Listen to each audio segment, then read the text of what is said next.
Hello, everybody. Welcome to another one of the, essentially a yearly wrap up that me and Eagle Nine have started back when Destiny 2 became a thing, when we started playing with each other. hmm Um, and we've just been doing it ever since, I think, Forsaken came out, right? Yeah, no, it's been a thing for a while now. Yeah, so we decided to continue it, whether it ended up just being me or with everyone else, just me and Eagle Nine, and some of the guests we have here today. Speaking of, today I'm here with, other than myself, I am here with Larson. Oh, I'm here with Mercy. Mercy? Did my mic not work?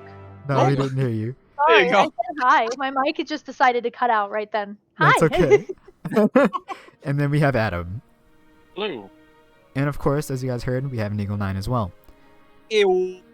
So here we're going to be talking about a few things regarding Beyond Lights, likes, dislikes, stuff about the seasons, the recent season, the ending of this season, and the hype for Witch Queen, stuff we're looking forward to as well, things like that.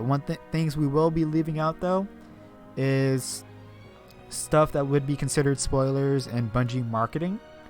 So even though we'll be talking speculative about certain things,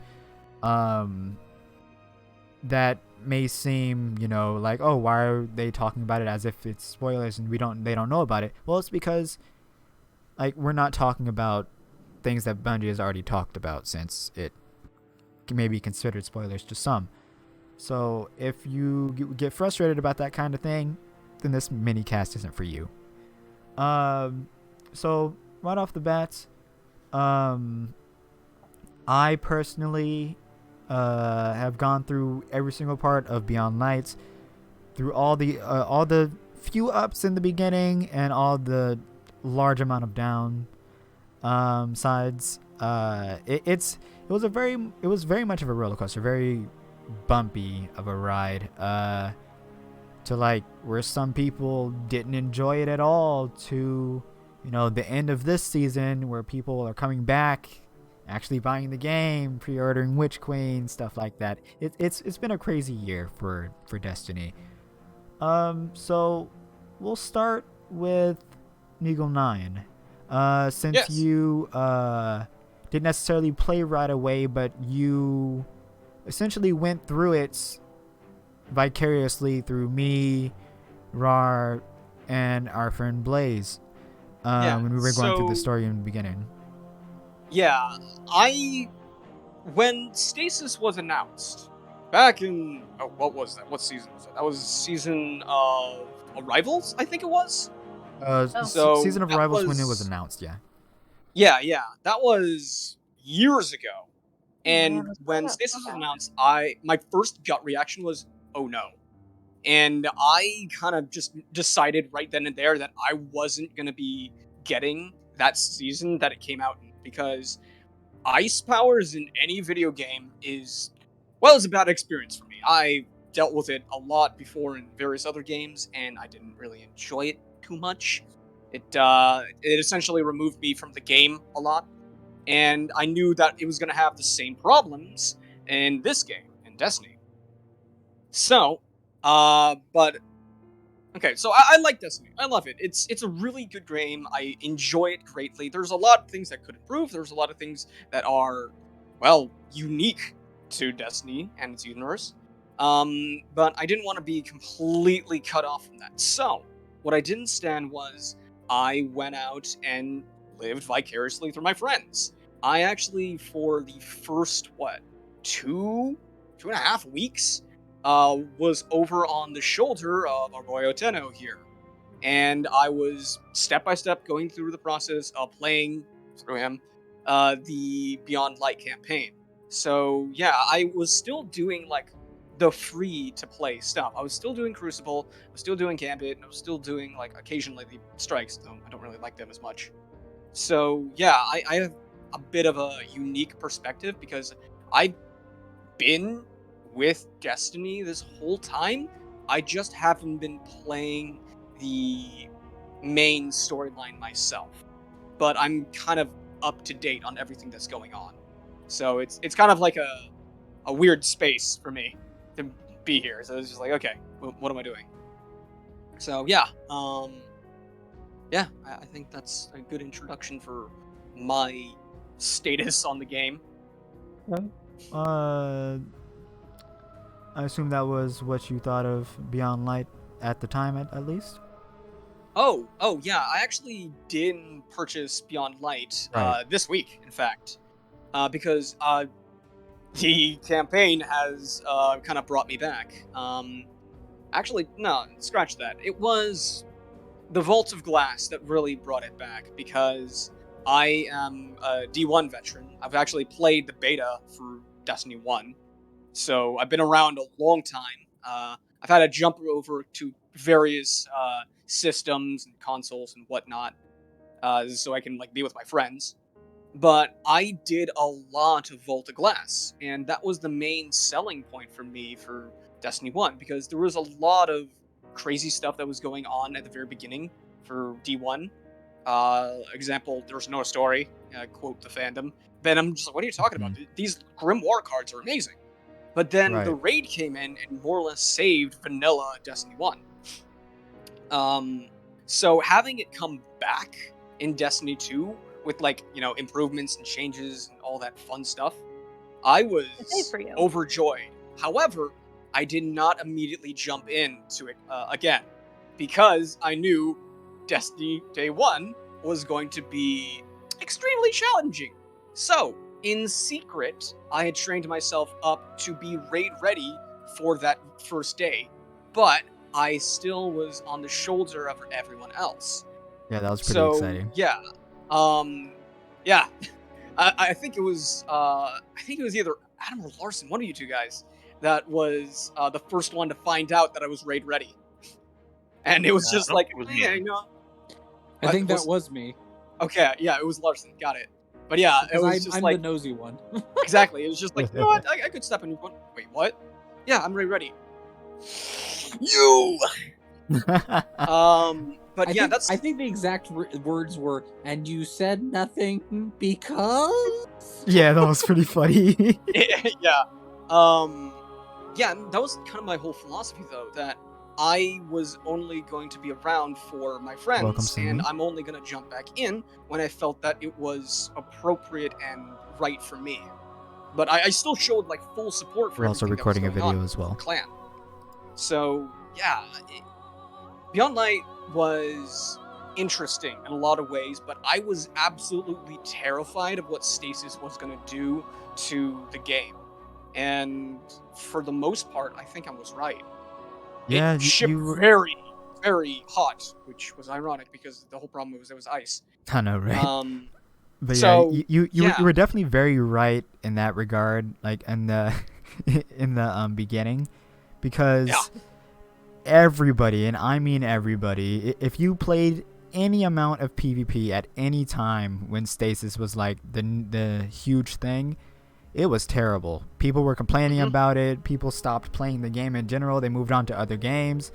And there was so much complaining about Stasis in general, where it almost as if why did you add it in the first place if it was going to be this broken? And then we come to find out later on, Bungie reveals that we shipped it hot on purpose because we wanted to see how it would be, and they knew exactly how the community would react, but they wanted to see how it was out in the wild. And then once they did that, then of course they already had nerfs and stuff lined up, but that was later on down the line, and then changes had to only be added in season 13 and 14 and stuff like that, because season 12 was already prepped and everything, and half of season 13 was already made. It was a whole crazy thing.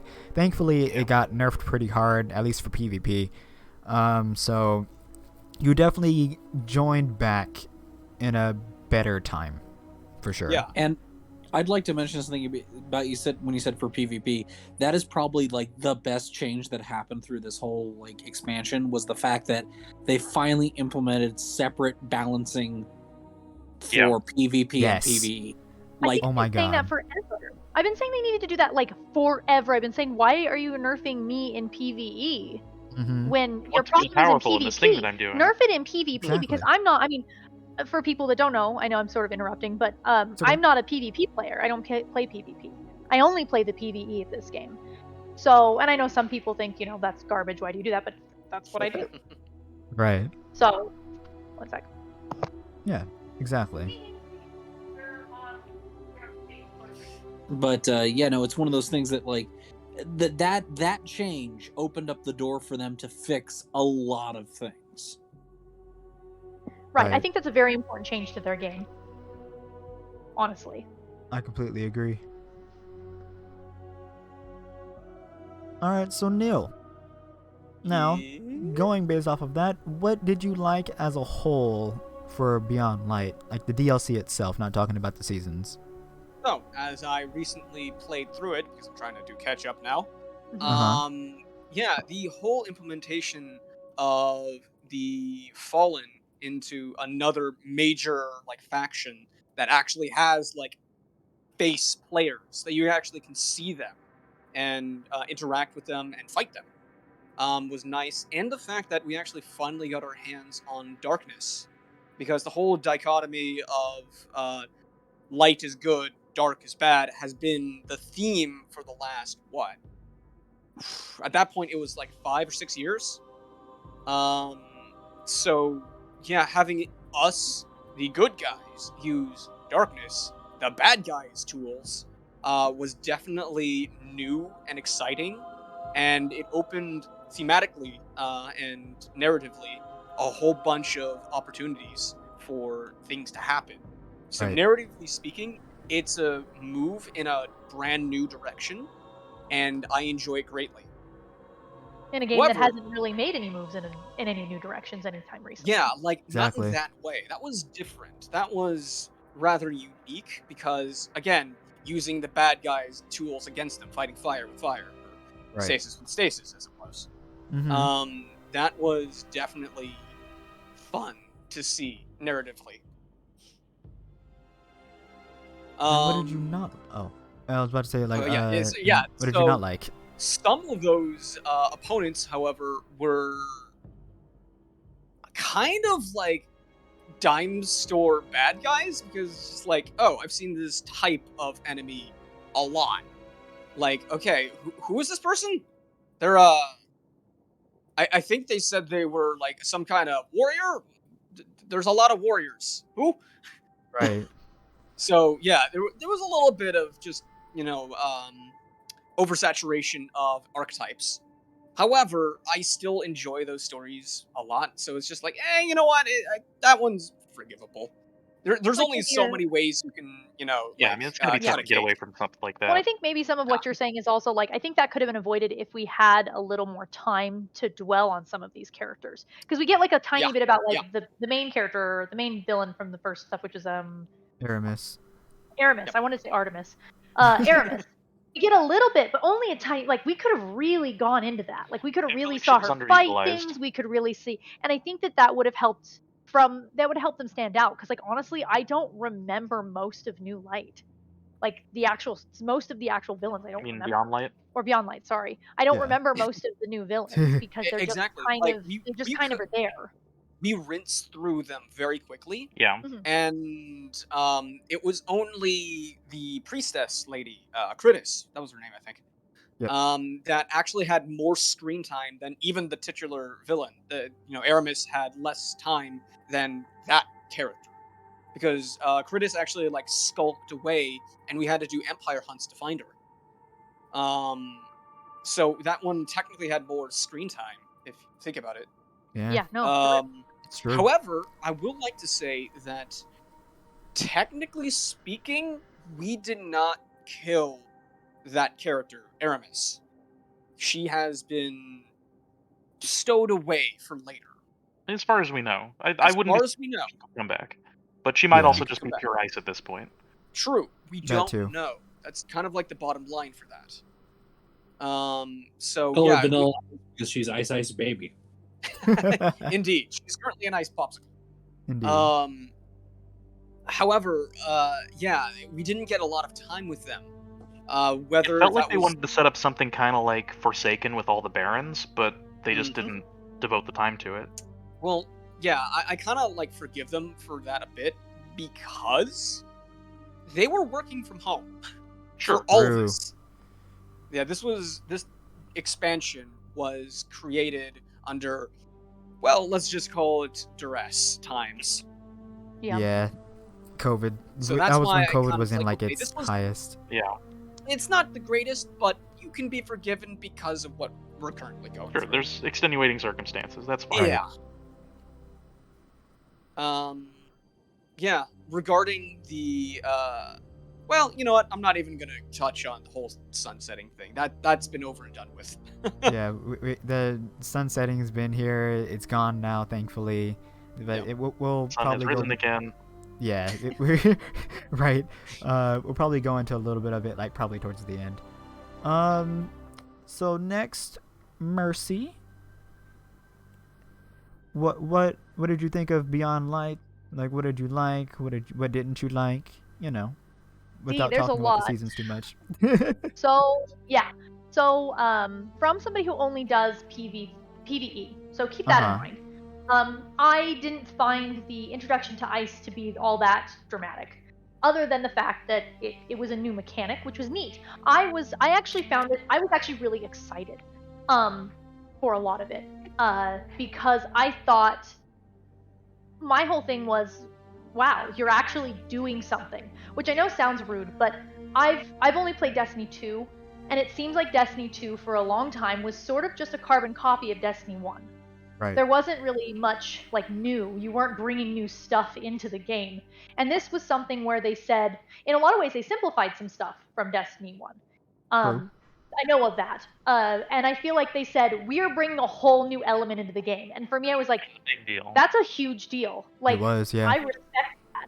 Like, I respected that as a player. And while I don't think it was great for them to put it out and not tell everybody, hey, we're using all of you basically as beta testers for this thing because we can't mass test it, Yeah. they should have just said, hey, this thing is coming out and it's going to be probably a disaster when it comes out for PvP.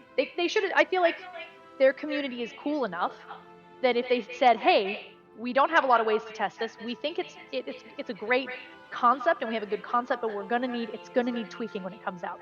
And maybe they did somewhere. I think they should have done that.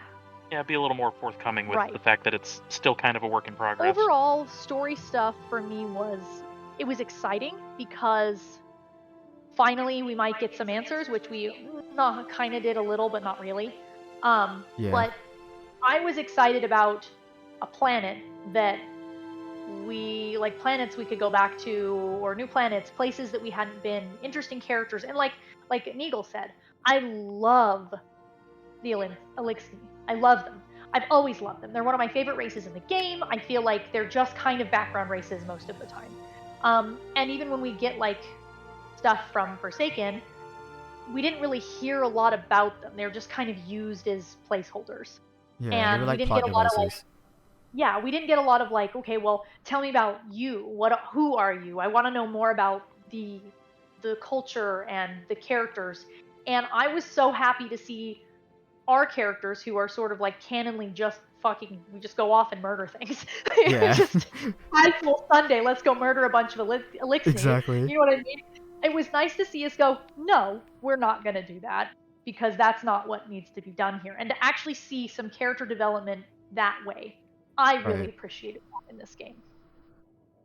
So overall, I was pretty excited when everything was first announced. So that was like I would say like my first response to a lot of it was being excited to see something new, like see them actually take a step that was kind of a rocky step, and it ended True. up being kind of like we said, kind of a shit show when they It first was, put it yeah. out. And for me, I wasn't super excited about like my stuff as my class for the darkness subclass. I thought it was kind of okay. It's interesting, but I feel like they could have done something cooler with something spookier than just ice. Which cool, but like when you could have done like, I don't know, like shadow tentacles or something, I think that would have been way cooler. But I also think Horror. that it opens the door for something like that later. Right, but I I also agree.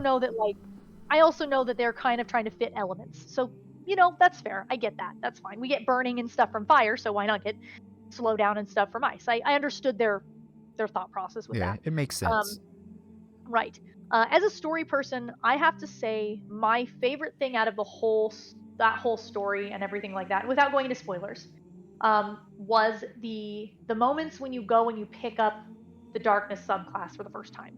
When That was you really get just cool. like it's just a whole moment of you just basically getting super after super, your energy's coming back really fast. And I love that in a game because that made me feel cool. Like, Yeah.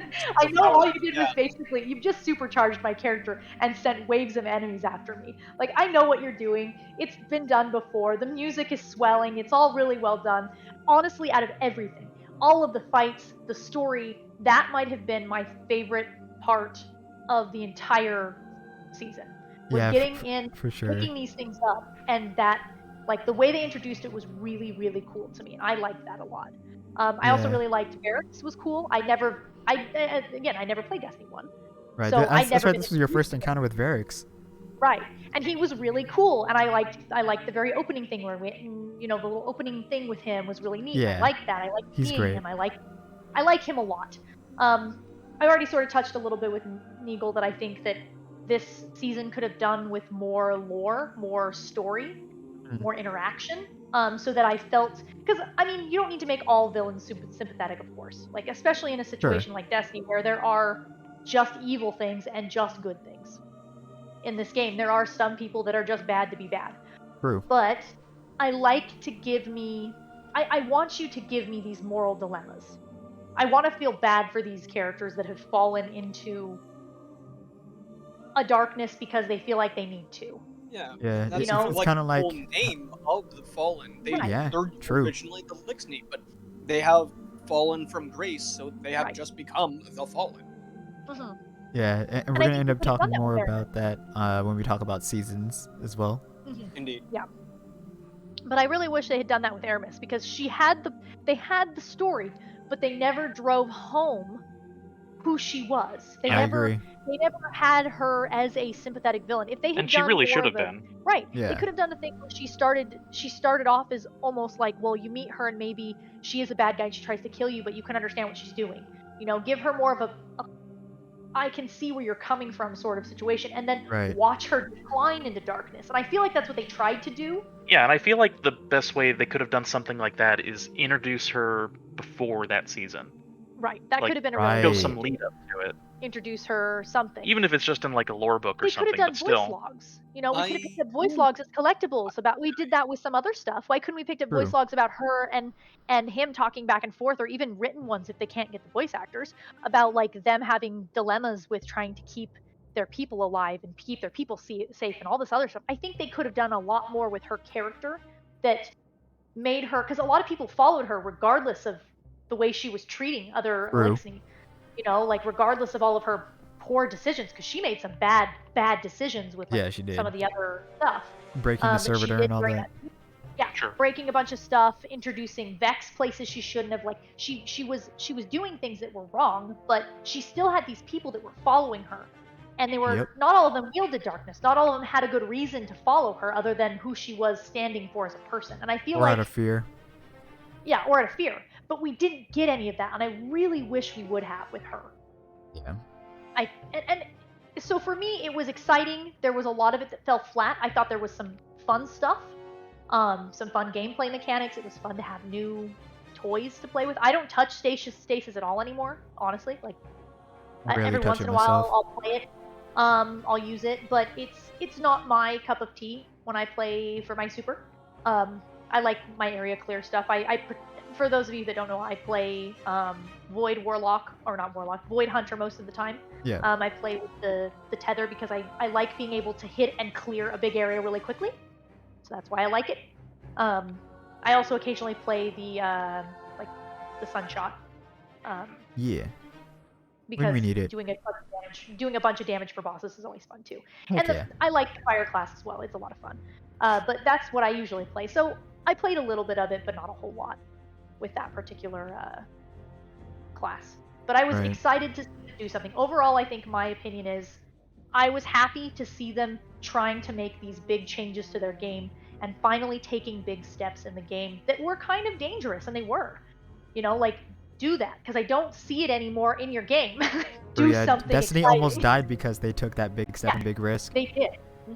But I also think that it's going to be for the better of the game, because now they're like, okay, well, but we have introduced, we've got like the Void stuff that's coming out because of the Stasis stuff.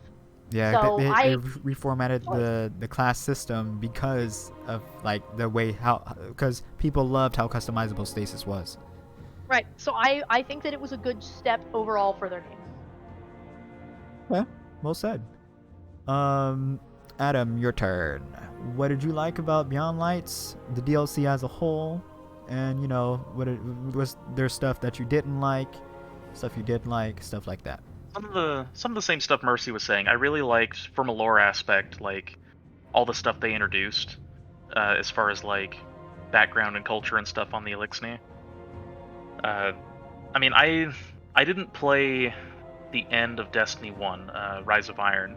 I don't know if they really introduced a lot of that background stuff for Elixir in that, or if it was more about the Siva. It was mainly Siva. Yeah. It was mostly about Siva, though we did get a faction of Fallen that was called the Splicers. Right. Yes, I remember I read that's that they introduced them about during Splicers. that. Yes. So, and again, I think that they should have gone a step further and fleshed out these like Aramis and all them a little bit more, but like I think we got a lot of good stuff as far as like them trying to reestablish this home world and after that with Season of the Splicer, all that kind of stuff too. Like we've gotten a lot of good stuff for them recently. True. I think that Stasis. I still use Stasis for Hunter stuff. And I'm not like a huge PvP player, so it never really affected me all that much as far as like any downsides. I've had a lot of fun with it ever since they introduced it. Right. And they've done a lot of fun stuff with the Cabal recently, which I wasn't expecting. Yeah, I think we'll probably go into that with the next, because I think we're just talking next about the segment stuff for sure. right now. Oh, okay. Yeah, we're definitely doing going to move into that. Yeah. Trust me, there's plenty of stuff I want to talk about that as well. There's been so much since Beyond Light. Exactly. I know. Yeah, it all kind of blends together at this point. Yeah. Well, like, just kind of like, I'll touch on it a tiny bit, but like, I think that as much as I didn't like what they did with Aramis and the villains in the first stuff, they learned from that with the next seasons. Like, all of the other characters in the other seasons have been like, I can respect you. They and definitely redeemed themselves in that regard. They really did. They really well, did. it's like we'd already said. I think that the pandemic sort of put a damper on things a lot. Right. But even if they were still working in the same conditions, like they learned how to work with it after that. Yeah. Exactly. Yeah, overall, I'm pretty pleased with everything that happened with Beyond Light. I think the story could have been a little stronger, but I'm pleased with where it got us. Okay. Cool. And Larson, before we move on to, because I want to talk about the Deepstone Crypt and the bit and fun that we did for the raid race. But Larson, your thoughts on Beyond Lights, likes, dislikes? So, overall, as much as Beyond Light's ups and downs were a lot of ups and downs, a lot. Like you said, it was a roller coaster. Oh yeah. There are certain things that I think they learned from Beyond Light, especially Stasis, because that was the big thing that mixed everything up. But they learned how to lean into the power gaming fantasy without necessarily breaking their own back doing so. Because we are seeing, at least in the previews of stuff coming out, and even stuff that started coming out in Season of the Lost, less so. I actually pulled up a list of the seasons because I got confused. Less so Season of the Hunt and Season of the Chosen, but starting in Season of the Splicer through Season of the Lost, they really found ways to lean into that. They want your Guardian to feel like the Guardian. Yeah. And that's good. That's good. It makes for a fun narrative. There are certain things that always were driving me nuts, partially because they'd be like, we're disabling this because your Vespa radius is too powerful. I'm like, I'm not using it to glitch in PvP, I promise. Can I have it back, please? Can I have my robes? Right, yeah. Please, Daddy? That wasn't fun. Especially because there are certain builds that were just randomly good. Like, who thought that stasis would give a warlock the ability to basically be like Sauron out of Lord of the Rings, walk into the group of enemies and just go, and you all die. Right, yeah. The power fantasy of that was definitely very, very fun. Right, and it's good. I think they've learned how to implement it and use it without it breaking things, which is always the hard line to figure out. That goes to the sandbox choice, where like or it's not the sandbox, but like changing out the PvP versus PvE, like learning that exactly. really definitely compartmentalize that. Yeah, and it's really good. Like, and so like Season of the Hunt, my only complaint really about Season of the Hunt, and I know this is going to sound weird, is I didn't feel a great drive to do the event for it. Like, it wasn't it's a good lead as didn't have the good mouthfeel you wanted. Well, it didn't have the hook. It didn't reel me in. It didn't make me feel like I knew why intellectually you said it was an important game, but I didn't feel it, which is weird because the introduction of certain characters during that season was like super compelling overall narrative wise. Season of the Chosen was fun. I just feel like that the Battlegrounds activity was sometimes frustrating. True. Namely because there were certain glitches to this day that I don't understand why that ball did not count as hitting that generator. Yeah. Like, and again, I feel like, as Adam pointed out, this was all programmed from home. So I'm not mad. Just they did a great job, all things considered. Right, exactly. I just feel like that because there was so many moving parts they were trying to juggle on that season specifically, some things just ended up falling flat because it just didn't work as planned or wasn't as impactful, stuff like that. On the flip side, you also get stuff from Season of the Chosen like the flipping scout rifle quest, which was amazing and hit that space horror vibe button like no one would believe. Yeah. Give me a whole game of that. I also just want to remind us we're not talking about that stuff yet because I'm very excited about that. But let's reel it back. We're still talking about the Beyond Light season here. Beyond Light. We'll go from there. What was the name of Beyond Light season? Oh, I don't. It was Season of the Hunt. Season of the Hunt. Hunt? Mm-hmm. It was. Yeah, that was Season of the Hunt. So Beyond Light as a whole, I feel like they started really understanding how to. So Beyond Light as a whole, what they really did well is they really leaned into figuring out their power gaming fantasy and how to implement it without breaking everything. Right. And then they kind of did something that they had avoided doing, I feel like, and that is they were willing to create chapters. And that's all the seasons as a whole. So, like, before that, they were like, well, but it's part of this big, long narrative, which is fine. But from a writing perspective, you still have to encapsulate your chapters to where your reader is still interested chapter to chapter. So I think that really Beyond Light and all the seasons therein, really they finally capture the ability of like, okay, so yes, it's all part of the overall narrative, but Season of the Hunt is a chapter. I can say beginning to end on Season of the Hunt, and that chapter, that story is encapsulated in and of itself. Yeah. And like so then when I go to Season of the Chosen, I pick up, okay, where do we go next, kind of thing. Yeah, right. Exactly. I picture it more like, it's a season. I picture it like a TV season. Like they're setting up all these other like lead-ins to other parts of the story. It's still its own sort of isolated narrative, but they're giving themselves all these opportunities to tell more story later. Right, and that's something that even. As someone who loves to do writing, I even criticize TV shows all the time when they're like, we're leaving it open-ended so we can do stuff. I'm like, no, you're choosing not to commit. There's a difference. That is true. And, sometimes there's real-world issues that can influence that too, but you Agreed. never know when they're going to come back.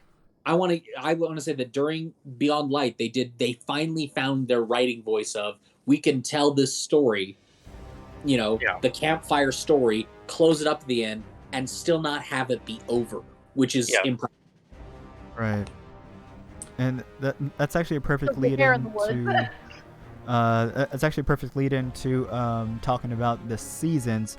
But before we touch on the seasons right away, I wanted to discuss, like, since we did the world first attempt for the Deepstone Crypt, just very lightly like talk about our experience with that, because other than Garden of Salvation, that was our first like actual dedicated like world first attempt where like we got through the first encounter and experienced the things in between the first and the second encounter. Just and totally stuff going like in that. blind with all the handicaps.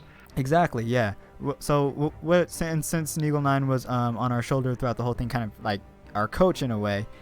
He's our man in the chair. Yeah. Yeah, I was the man in the chair, and man, did it cost me. Let me just Yeah, tell you, it was a lot. that put me down for a few months doing all that, because not only was I talking to all of you simultaneously, I had your views up at the same time while I was looking at two other streamers who were ahead of you guys. Just Nobody asked you to do what was that. ahead of you. You did No this one to did. yourself. I did. Yeah. I did it myself. But man, that was a time. Yeah. Regarding the actual raid, though, it was impressive to see how fast you were actually getting some of those things. There was only like one major instance where you guys were floundering for a bit, and I think you guys actually asked me, like individually, like, "Hey, what do we do here?" Yeah. So, I remember that. yeah, it was again very impressive. Was it You the guys- stupid terminals on the bridge? No, it was the no, we're fast, looking talking down about through the first encounter, where the one we cleared on day one. Yeah. One you actually cleared on day one, which again, amazing. Yes, I remember beating our head against that wall. But it was so fun though, because like, my favorite moment from that was specifically when me and Larson like got the stasis and the solar finisher on the servitor. Oh yeah, that was. I still have that clip, by the way. It's so cool. Yeah, that was. Don't we both have the guns finished too? Yeah, Yeah, that's what made it so one of you cool. was using stasis, the other one was using, I believe it was void or something. I No, think it was solar, Solar. Okay, it was So solar. it was fire and yeah. ice. Yeah, and it was wasn't even so planned perfect. either. It was just super sick. It just happened at the same time, and it was a glitch. Yeah, Yeah, So cool. I I don't think I've ever honestly seen that happen love- ever again. me neither. No, I don't think it has. I would love to see that as a like a poster or something, because it was such an iconic moment for me, So the dope. viewer. I was I remember just right. It looks watching kind of like "Ah!" Pulp Fiction. Yeah. And the hype of doing it and everything, yeah. Oh, Yeah. that was amazing. It was a lot. It was a The lot, experience though. was all at once. crazy It was draining. for sure. Oh, like if we had all the time in the world and infinite patience, I'd love to do all the raids like totally blind. But Yeah, that'd be a lot of we just fun. don't have the kind of time to devote to them where we can That's figure it out true, from yeah. scratch and still get all of our attempts in that we want. Yeah, Mm. we all got lives and everything, so it's completely understandable. But But yeah, I love figuring out those puzzles and stuff. well, that was yeah. a lot of fun. That's why I can't wait for this next one, just to figure out stuff. Like not necessarily like go super hardcore or anything like that, but just to discover stuff and figure stuff out. We don't even have to clear the first encounter. Just like if we figure out the first encounter, that'll benefit us like later on after the contest mode is over. It's like super fun for Yeah, it sure. gives us a huge head start. Exactly. Mercy, any thoughts before we move on to seasons? So I had a lot of fun, and I'm sort of the, I don't want to say the odd one out, but I'm kind of more of the downer about the raid than Pretty cool, right? some of the You're other good. people. I stressed so hard about that raid, like it made me sick. Like I was so stressed about making sure I was the right light level and making sure I wasn't Yeah. going to disappoint anybody, and it was too much for me to do hardcore. We're trying to actually compete. If we weren't like I've said before, like in private with people, not like on like a recorded situation, but Yeah. if we had just gone in first day, it's all right if you're not the right light level. None of us really care. We're not really giving it a good go, but we want to go in and we want to play around with new mechanics. That would be different. And I know that we weren't really expecting to get anywhere with World's First because it was the first time like we had ever done that. Yeah. So it wasn't like we were all going like, yeah, we're really going to compete. We're going to be up there. We were just like, let's try. Even if we don't get anywhere, let's try. And that was still a little bit too stressful for me personally. And that's because I'm not a competitive player. I mean, I've said that Fair. before, just like I don't play PvP. I'm not competitive. So that like need to give the, the caps and the restrictions that they add on the first day and all this other stuff, like I don't enjoy feeling like I'm beating my head against a brick wall. Yeah, I mean, personally, my least favorite part about it is the level cap. And that's the hardest. It's Yeah. just, it felt so impossible sometimes for some of those. And we completed the first one. And overall, to be honest, I did have a lot of fun actually doing the raid and learning the mechanics with everybody. I did actually have a lot of fun doing Yeah. that part of it. It was really most of the build up and worrying that I wasn't doing enough on my part and the expectations that I was putting on myself in, in the thoughts that all my friends were expecting this of me, that stressed it out and actually kind of sapped all of the enjoyment out of that much raid for pressure. me. Yeah, It And was if you so remember- 100%. If you remember, Mercer, we were also house sitting at the time. We were also Like, we were sleeping in a strange correct. bed watching That's Animal. true, We were yeah. doing it at the same time, which yes. All of our computers were at somebody else's house, all Uh-huh. sort of Yeah, there was ramshackle. a lot I do of remember that. craziness there. Yes, there was a lot of craziness. I had to fight with a router. Yeah, some of that had nothing to do with the actual stuff, and a lot of it. But and I've said this before. I don't feel like I'm very good at most games, and I don't feel like well, I wouldn't consider myself good at this game. It's a game I play a lot. That doesn't mean I'm good at it. So me worrying about like trying to actually like get good basically for this raid was a lot on me, and I put a lot of pressure on myself and I really stressed myself out. So even though I would love to be involved with the first day for the new raid that's coming out, I've already told everybody, and I've mentioned it before, that if it's as stressful and we're really trying to compete like we tried to a little bit that time, I'm gonna stand out and let everyone else have fun. If we're literally getting in and fucking around and just trying to like poke things and see what does, like hit all the buttons and see what explodes essentially, Yeah. I'm okay with doing that because that was a lot of fun having everyone be like, well, what if this, what if that, like it feels like an escape room. Yeah, We Right, step right, into right. an It does. escape room, we're trying to definitely put all the does. puzzles together, and that's what it feels like. But I It- don't want to, honestly, the way I would prefer to play is not do first day. I would prefer to wait until like literally Modifiers. afterwards Yeah. and go in with everybody and play like first day, but not actual first day. That's how I would prefer to do that personally. If I may, also one of the things about the raids in general, and has been since I believe the first one, since Vault of Glass and D1, is that Bungie really enjoys putting Easter eggs everywhere, or just hidden true. chests in very hard to reach areas. So just messing about is probably one of the best things to do because we could find things. Yeah, especially day one when there's Oh, no way to yeah. know where anything is. Right. Exactly. Or even day two, because we still Yeah. don't. Not everyone knows that. I mean, I'm sure there's some people, but you know. Yeah. So, Yeah. but overall, I actually did enjoy I enjoyed the theme of the raid. But this is actually a raid that I have never completed, so I can't really give too much of an opinion on it Oh, because yeah, I that's never right. completed that raid.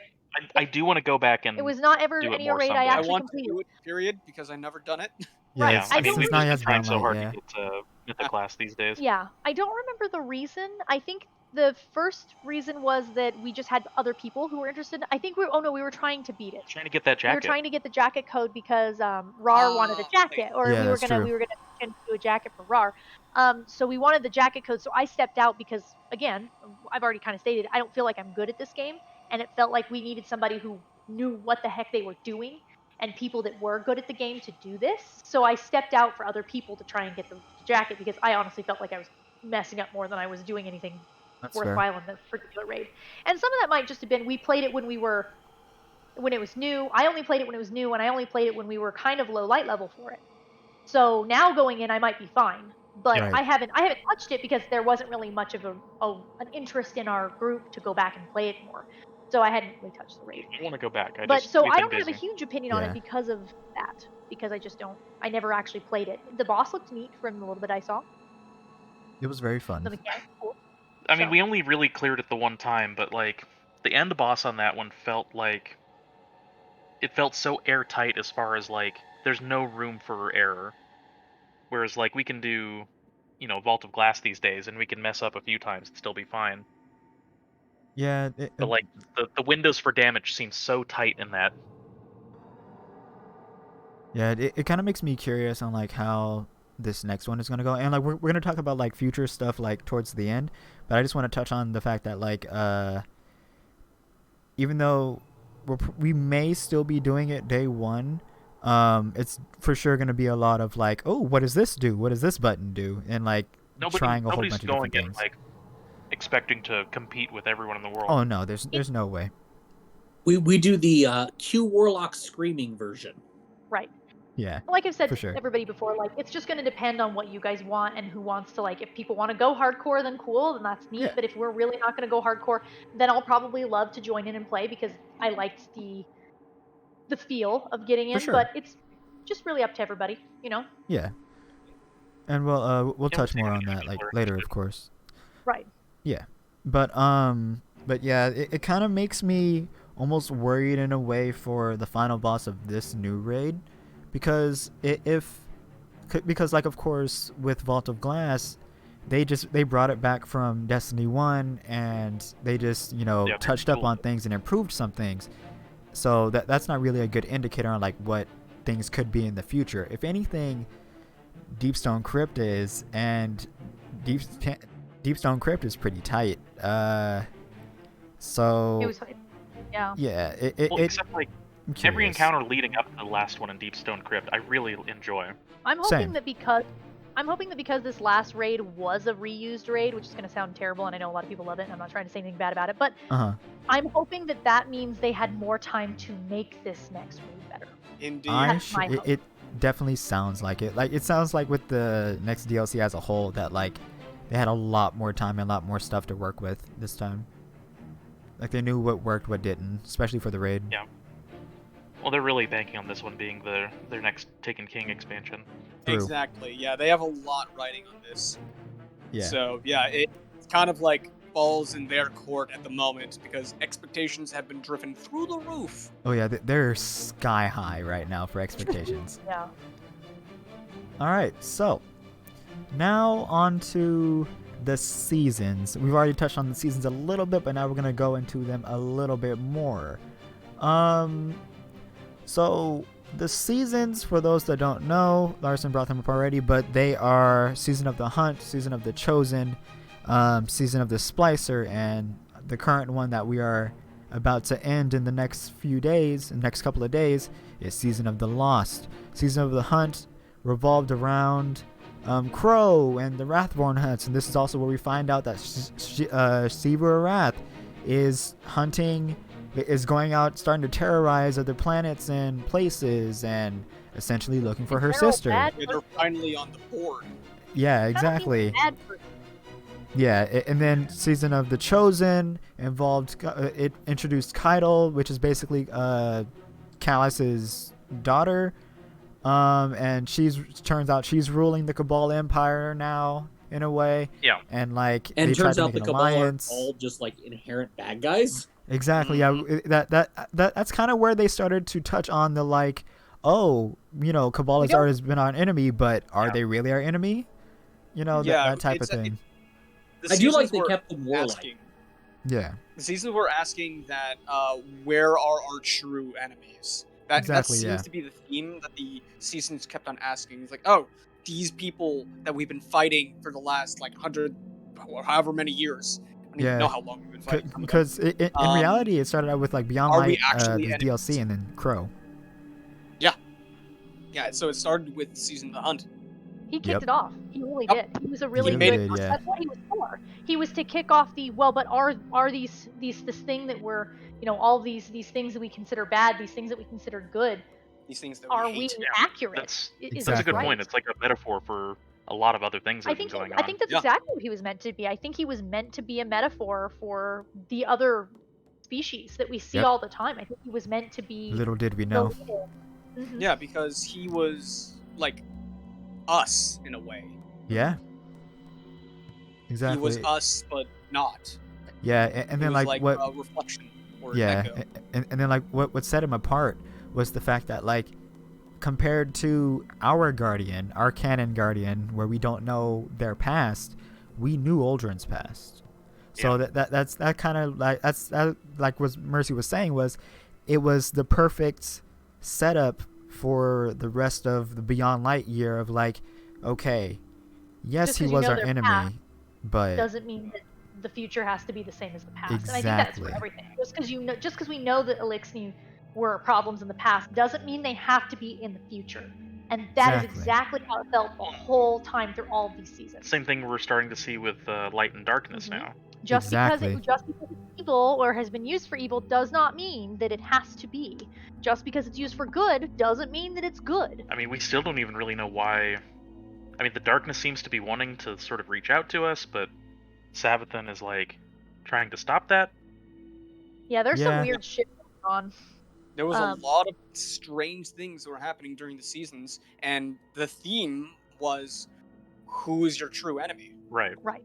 I have a quick question just for context of what we're talking about because again, there's been a Yes. lot that's gone on.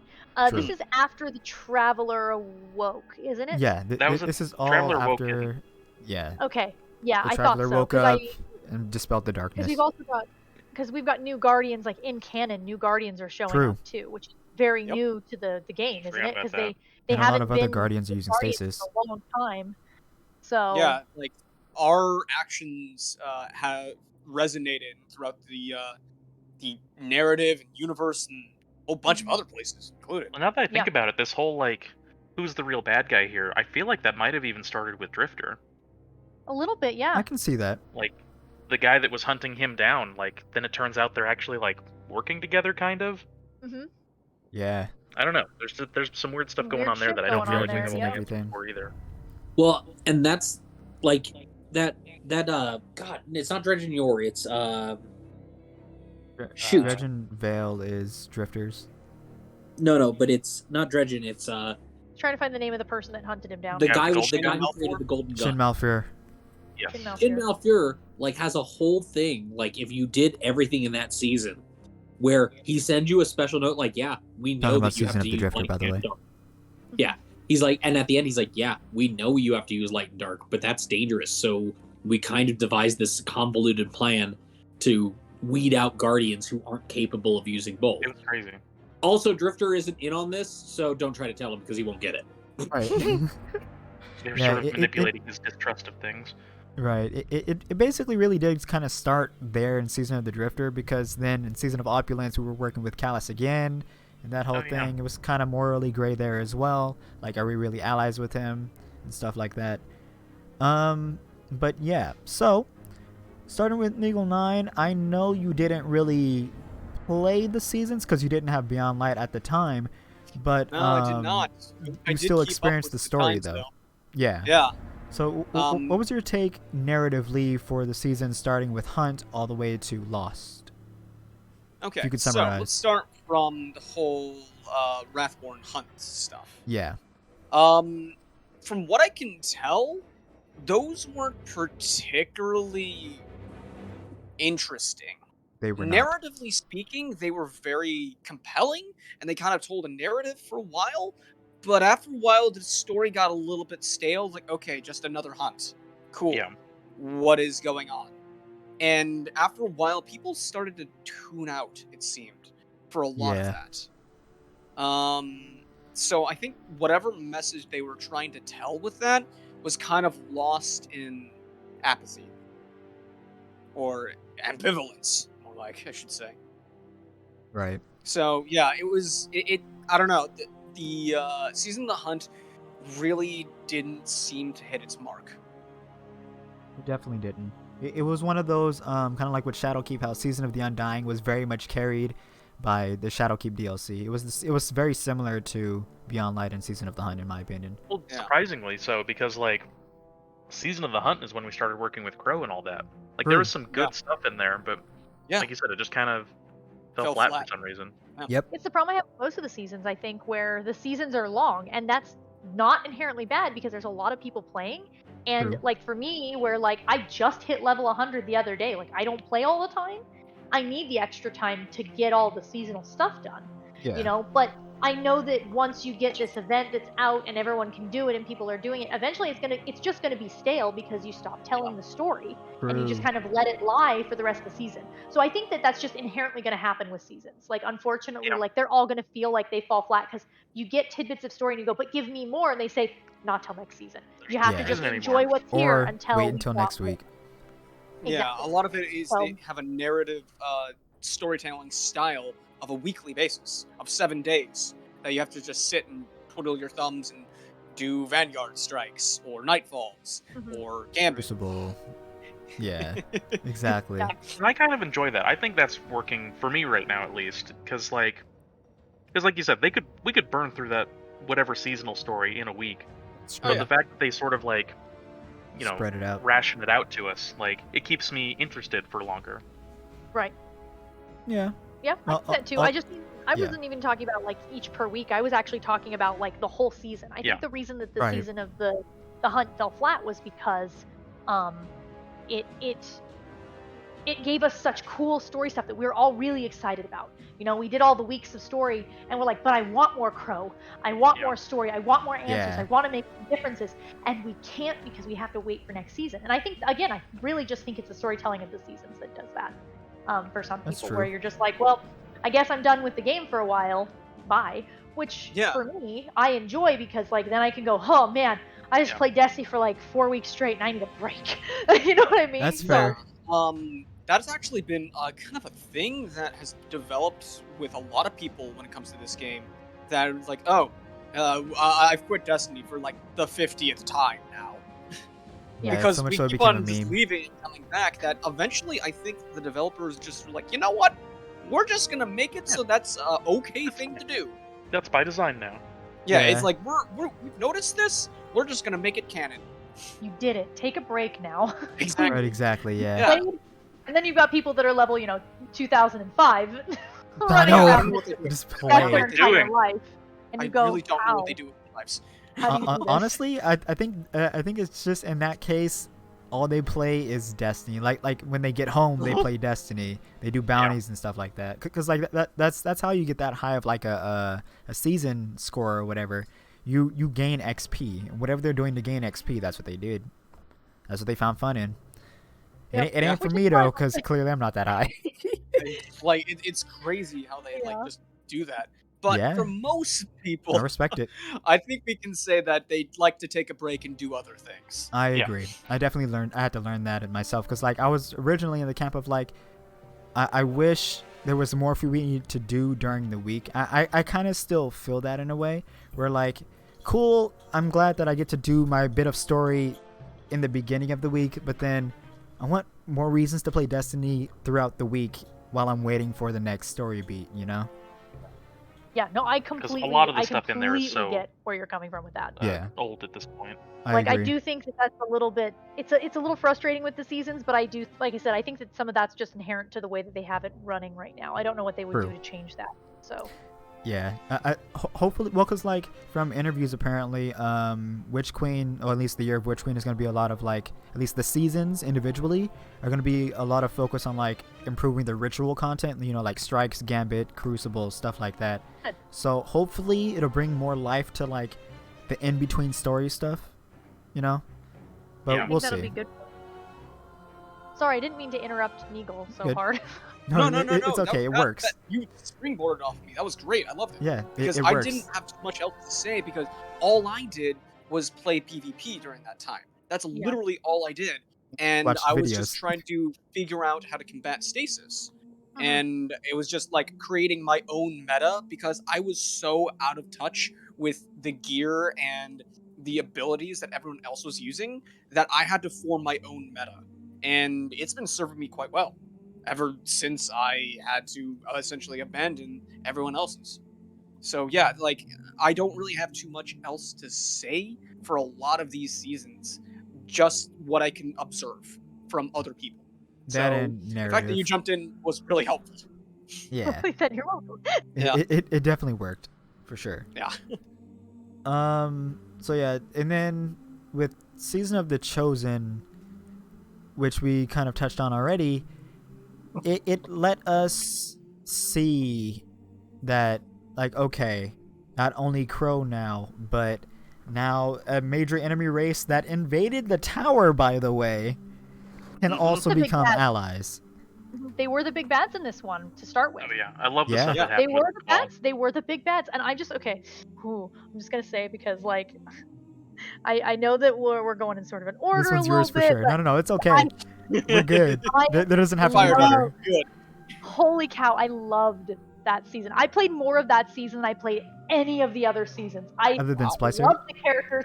I loved seeing Zavala be sassy. Mwah, thank you. Finally give me something that's not Zavala just standing there like, I am a Zavala. Like, come on. Yeah. These characters have been here since Destiny 1, and people make memes about them because they have no character. Get on board, fucking Exactly. do something with your characters. So finally, I got to see some like cool shit with some Cabal, who I didn't think I liked as much as I did. And okay, listen, love me some big monster ladies. Fantastic design for Kaido. Love her. Her voice actor, fantastic. She's so freaking sassy, and I'm so excited to have her return as a character because I loved her character so much. The whole time I was like, you're a bitch, but I freaking love you. Like, I would follow you. You are so Yes. great. She's so like, I don't know. She was so set in her ways, but she was also so respectful of our, like, the fact was that she great. showed up and said, hey, I'm giving you a heads up because I'm coming to your planet. She didn't have to do that. No one else has done that. They just show up and try and True. shoot us. She showed up and said, I don't want a war with you, but if you make me, I will. And we're like, hello? Like, Yeah, a little we're like, bit oh, well, who's straightforward. this? But at the same time, it was so good to have a character It come and was. basically in her own way, in the way they do stuff. She came and she tried to have peace talks with us. He felt Now, very fleshed out. Yeah, Right. she had a specific code of honor. Mhm. And yeah, it was refreshing to have an opponent, I wouldn't call him a villain, an opponent that actually respected both sets of rules, ours and their own. Yep. Right. I mean, to the point that when, like, there's that attempted coup, she Bane breaks that scion over her knee. Yeah, she Oh, did. She was I like, have I to will say, find I who I did am now an this. ally.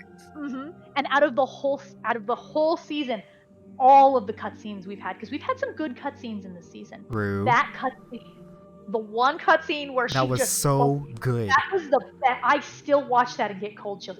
So And good. immediately turns around and goes, I much did not fun. authorize this. Like, Exactly. she was like, this was not. Because at that point, we had proven. It was us proving ourselves to her that we were just as important as she and her race were. Because the Cabal don't see other races as important. They don't. They are the race. And they are Yep. powerful and they are strong. And in a lot of ways, I think it's also, I mean, we see a lot of negativity to it, but I think a lot of ways it's also for like races who can't like protect themselves. They are powerful and strong. If you join the Cabal Empire, you now have somebody, a big empire that's backing you as a race. If Yep. you are, and whether or not that's good or bad, you know, there's bad to it, there's good to it. But we needed to play her game, and it was interesting to see us do it because in that season, our characters didn't show up at her doorstep, kick it down, and shoot all of her men. True. We went through all of the steps for her Got through all their hoops. We Yep. went through Fought her on then her broke the tank. terms, on her her terms, and battlegrounds. we still proved ourselves. And that was one of the things I liked the most about it was seeing the cultural aspect of these aliens that have been around forever that we just shoot and their heads explode. Like, come on, give me something. And that's what they did. And I think she's the reason I have such a hard time with Aramis because she was such a good antagonist. Such a good antagonist. And I mean, again, not trying to talk story stuff too much, but I do think she's going to be a very positive influence on Zavala. I think so. really do because she respects Very much that. looking forward to the fact that we have allies now. And Yes. she Other than proves the jokes sometimes I you just made. gotta get shit done. Yeah. Other than the jokes that I make all the time about, you know, like totally like the two of them are together because that's hilarious to me. Other than all You those shipped them jokes, here. yeah, I ship them. Other than the jokes about that, like I legitimately think she is on the path of being his like best friend, and I love it. I love it so much. She's the person he's like I mean, if this is sort of related, sort of not, but like when we did all of the cookie making. The fact that everyone was trying to figure out what do we give her as gifts. Like the whole joke Yeah. about the stupid footy like things that she was gonna knit, and Sabal's like, I have an idea. Let me send you on this and he quest went out of his way to to get actually. something. Yeah, went out of his way to get something for her culture because our culture is weird and we know it. Yeah. Makes Yes, us kind of we just know want to it. go, aw. It was very good, and I'm really excited for her as a character. And I really hope they don't screw her up because I Yeah, love her season right 13 now was great. so much. She's so good, and also those tusks, very good. Yeah, plus Yes. she's been hinted at to since, well, Destiny 2 came out. Like we've Has it? it's in like the weaponry of all of the Leviathan stuff. Oh yeah, the Like lore. Yeah, she's she's been talked hinted at about for a for very sure. long time, and we finally got to see her. Yeah, there's They- actually a lore book in game that like talks Mhm. about like Kaido's like younger life as she was growing up. Oh yeah. I think they did a good job with her. I was worried because, like, I was like, oh, good, another jerk to show up and tell us what to do. We're just gonna go, haha, Right. this is fun. I mean, there's that whole joke about the Zavala, like, the thing that the voice actor did. Oh The, yeah. like, Oh, yeah, yeah. it was The so only good. reason I Not didn't for bring anything him to is me. he's Just put finding that out ways to clap, using darkness to clap ass in new ways. In New new ways. ways, yes. It was Like, so It good. was so good. Like as much as like yeah, and when that happened, that's kind of how it felt. I was like, okay, another person to show up, and some of that's just because this game has gone on so long. You True. run into a little bit where they're doing the same thing they've already done with some. It's stuff. repetitive. It was so good to see this character show up and us go, no, but also we're gonna prove to you that you're not allowed here. Because if Exactly. you do that, you're gonna leave, and you're If gonna we Right. play by respect- your rules and still win, then we have full rights to say leave. Right. And Exactly. she respected it, and I loved that. I love that she's like, okay, peace talks. We are having a legitimate treaty because you have proven to me that you are warriors and you were worth it. Even though she knew.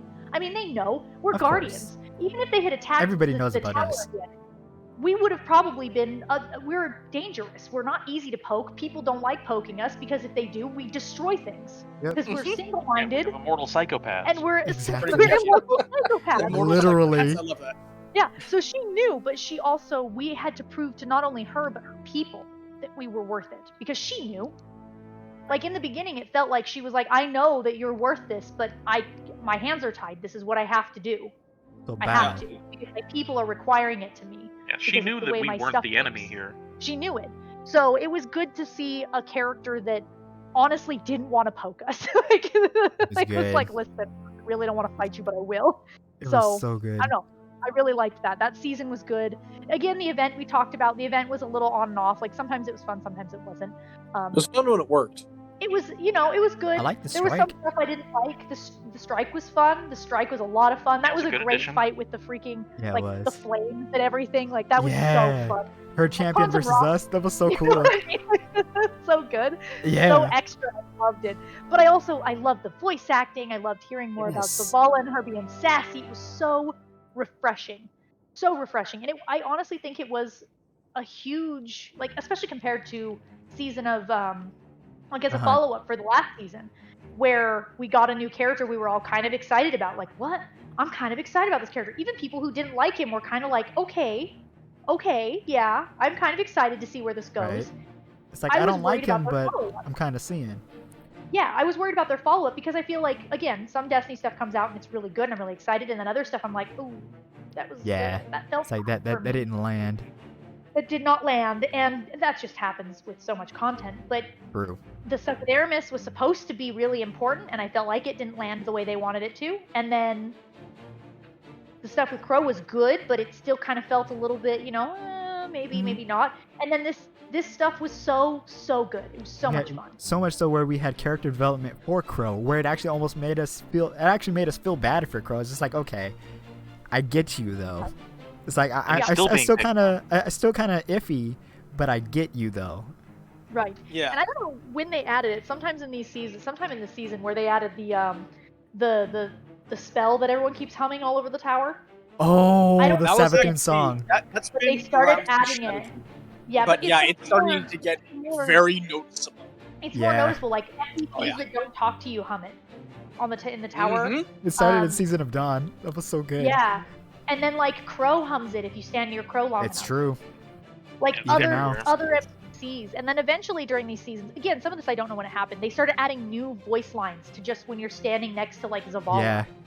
Or when you're standing beside Ikora, and I was so happy to hear some new freaking voice lines, like So just good. casual like, Yeah, comments like, about things going on nothing- in the world. Like, nothing thank you. Special voice lines, but they're very important. One or two Very. here and there about, wow, I really wish the lights would come back on, or whatever. Like just little tiny voice lines about, oh, how is X person doing because of Y situation? Like I Exactly. loved seeing, and I'm glad they started to add them in. And I don't think it was till a little later, but they started, and I was like, finally. Yeah. It just helps with the whole verisimilitude problem they It were having does. for a It while. makes it Exactly. feel like a world. Yeah, it was starting to become not so stale as it has been. Like it started becoming less repetitive. And Yeah. that's where we jump into season 14, where we paired up with probably our biggest enemy that we've had throughout all of Destiny, and it was the Fallen, the Elixni. It was such a huge season. I think that was the Okay, big so- turnaround. My Well, goodness. I think we can actually start talking about that season of the Splicer at this point. Yes, Oh, that's what I'm talking about. we Season want to- Splicer. Yeah. I did want to mention before we switch to Season of the Splicer, because we kind Okay. of glossed over it earlier, but didn't really talk about it. But like the stuff Larson mentioned with the weapon that we got. Yes. We didn't really Corsage. talk That's about right. We need to talk about that. We for sure need to talk about that. Ah, Cool. okay, that Hands was down, that like sounds- one of my Final. favorite things in Destiny. I was about to say, Adam, you can take over for that one. Oh, I mean, it's perfect. I mean, I grew up with Alien as one of my favorite movies. It's Adam's It's aesthetic. I love Heck the yeah. sci-fi horror. If Adam had an aesthetic, that ship is Adam's aesthetic. That's The so good. Glycon. The whole thing. Mhm. Oh, we had so much fun with that one. We did that so much. And it was the storytelling was good. The questions were good. Like, I still don't know what the fuck was going on. And that's okay, because it was so tasty the whole time. Well, yeah, and the questions that it raised, like, where the hell is Callus right now? What Yeah, the it hell was is Callus? What the hell? Yeah, exactly. And, like and, all and this. why did he hold on to the Crown of Sorrow? Seriously, why would you keep that thing? Controlling all the scorn and everything. Like, why are you using that? Literally a mask of darkness. We'll just give it back to its intended owner. Well, Like, that's no. that's another thing. Is like, I feel like before that mission in particular, I was starting to feel like it was a big deal when they added the Scorn during Forsaken, and then they felt like super underutilized. Yeah. And then True, they like, didn't do anything with it. and I feel like starting in the Presage mission, and then like some in this most recent season, like suddenly it feels like the Scorn are doing a lot of stuff in the background that we're not really all like privy to. They're Like a it problem. kind of feels like they're a big part of things, but they just haven't shown us yet. I kind of equate them to like a cancer. It doesn't go unnoticed until it's already too late. Yeah.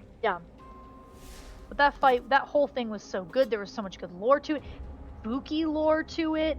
Like we don't see a lot of, and obviously it happens a lot in like the strikes where they're like, oh, these guardians came in and they all died and they never came back out, and you're like, oh no. But that one was the first time that it was freaky, it was creepy. You know, like the first time in a long time, a game where I have a weapon and I know how to play this game. And I played this game a while. I kind of felt a little spooked in a few of those moments. I was like, oh, this is kind of spooky, and they set a great atmosphere for that. Exactly. And finally getting some like actual darkness that isn't the stasis we've been wielding. Yeah, like the icky darkness. Yeah, Well, seeing and, that stuff. I mean, this is sort of off subject, but like, I've been theorizing like what the next sort of darkness powers we're gonna see are, and I'm thinking like all this growth that we see around this darkness stuff could be like a whole element unto itself later on. Like flowers or some kind of This Yeah. weird like plant growth stuff. Corruption. Which is Yeah, I a don't lot know. of the predictions right now. The only disappointment I have out of that mission is give me some armor with that shit growing off. Yeah. Please. That would be cool. Ooh, Give me- that's you probably have gonna be coming later, I bet. Right? You have the aesthetic. It's In the freaking yeah. first game, you had armor that made you look taken. There's no reason you Yeah, can't. I think give me I think about that every flowers day. I lay on awake my at night thinking about how they gave us armor that made you look taken, and we get nothing like that these Yeah. days. Come on, you gave me spooky like darkness flat. Just give me So, armor okay, that look like it. Like, to please. actually kind of balance out the positivity that we have for that mission, I about to kind say, of we don't do need want to talk like about for a very negatives. specific reason. Because the weapon they gave us from that mission is way too strong. Oh, I It's love it. still It's very so- strong for now. Because I cannot play that mission, and I'm probably not going to be able to, and I have to like purchase the weapon. fair. I don't like that gun. It's It's kind not of fun to fight. specifically because it was so overtuned to be good that it made everything else obsolete. So it's like, why would I even bother using any other weapon when I But can this just one. use this god gun? Yeah, exactly. It was kind of like the whole thing about using, what was it called? The Halo 1 Magnum. Like, it's Yeah. like the pistol you got was the best thing ever. Why would you ever swap out your weapon for anything else? It's a sniper rifle, it can go full auto, it can do everything. Well, and to that's be how fair, that's how the Dead Man's Tale is. It is extremely good at anything, and you can actually roll it to whatever you want. well, and that's something you kind of hit it right there, Neil. Like the first Deadman's Tale is after Hawkmoon, Yeah, it is. Yes. so because Hawkmoon came out Season of the Hunt, right? True. So Hawkmoon was their first attempt at a rollable exotic, and it was underwhelming. I wouldn't say it's bad. I would say it's underwhelming overall for the amount of work you had to put in. Fair. And I feel like they kind of went a little too much the other direction with Dead Man's Tale. Like Dead Need to Man's find Tale, that not balance. necessarily for what? I said I was just saying that like they need to find that balance. Right, like, and it wasn't necessarily overwhelming in PvE, but yeah, definitely in PvP, it was like, wow, some of these rolls are good. But I think that if they do Horrible. another one, we'll finally get one that's just right in the middle, because that's the problem, is they have to tune it in. Yeah. I think it falls into the same problem with the stasis, where like they're testing this thing that they've never they done, ship where it you too can high. now roll it. Yep. You Yeah, can roll this weapon. Yeah. And the something that Hawkmoon's wasn't hard biggest to do. complaint was, yeah, and the problem is they had just come off of bringing back a fan favorite, the Hawkmoon, and the biggest complaint was not that it was bad, but just it was like, for as much work as I put in, like, it just doesn't feel as powerful. I felt like and the we had Hawkmoon some was hard particular to do. problems with Hawkmoon God, because that like the ooh, missions I were hated busted. that mission. I know a lot of people like that mission, and I know there was a lot of good to that mission, but the Yeah. amount of bugs we had in that mission, Oh, that I mission was so Oh, yeah. hated buggy. that mission. Yeah. Holy shit. Like, there were so many times we'd go in and be like, we're gonna fight the boss. Oh, all the things I need to kill are clipping into walls, and now I can't Yep. fight the boss, and we're gonna sit here and die a bunch. Like, Oh, they're not spawning. Oh well, I guess I'll just restart the mission. whole thing. The spice I felt in that mission. I was like, I think I Yeah. got the gun, and I looked at everyone, I was like, don't ask me to do this again. This was not fun. It's like I don't care about the random rolls. I'm not getting it. I'm not doing the exotic catalyst either. Like, I hate it. Don't ask me. Yeah. It was there's been a lot of bugs throughout these seasons. Mm-hmm. Yeah, Very unfortunately. game breaking. Yeah. But yeah, it was kind of like my point that like the mission was amazing, the gun was even better, and that just kind of like inundated the meta with that particular weapon because of those Prestige? two things. It was the Prestige. Prestige was just like it was monumentally a success, but then Yes. it became too successful.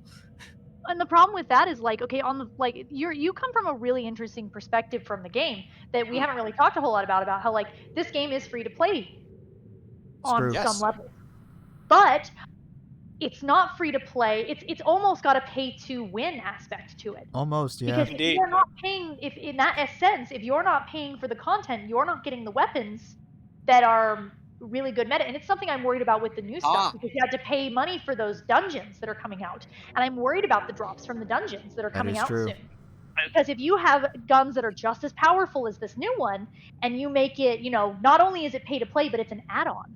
If you got the base Witch Queen, you didn't get the dungeons. I would agree with you that it does kind That's of my feel only like worry. it does kind of feel pay to win, but like it's under this guise isn't the right word, but like it's story driven. So like you're paying for the story content and all that, and it rewards you with these things, but yes, you do have to pay for them. So I don't know. Yes, It's sort of a weird Yeah. spot as far as that's concerned. I very wouldn't weird. say that Destiny is pay to win overall. Like, I'm not saying it's one of those, like, if you don't pay, $50 for this god gun that you can kill everything with in one shot. Like, it's not like that bad. Right. But you could say something similar with like But unlocking 1,000 voices from Last Wish is like, well, this is locked behind this ridiculous skill cap. Then you need the right amount of people that that can also do it, yeah, That's true. and it's not accessible to the everyday player. right. And I just feel like with that gun in particular, it feels, on an outsider's perspective, somebody who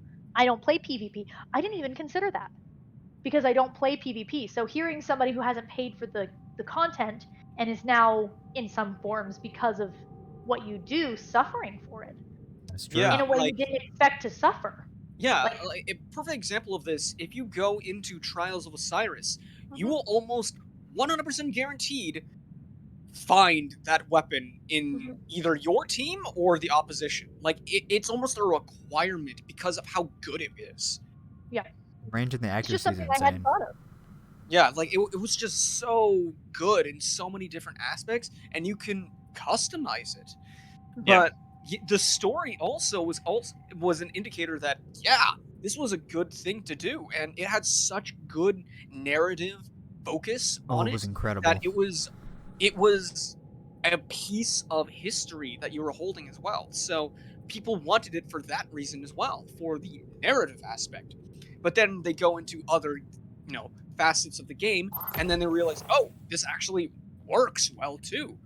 So then it became easily accessible, Yeah, for the most part, at least. it was definitely one of those things that I didn't think of, and that, like I said, that's the only worry I have right now with this dungeon stuff and like the new Yeah. stuff coming out is like we have a friend who's not playing anymore, hasn't played in Yep. a long time, and they mentioned that they're really upset that you have to pay not only for Witch Queen but extra money for the dungeons that are coming out.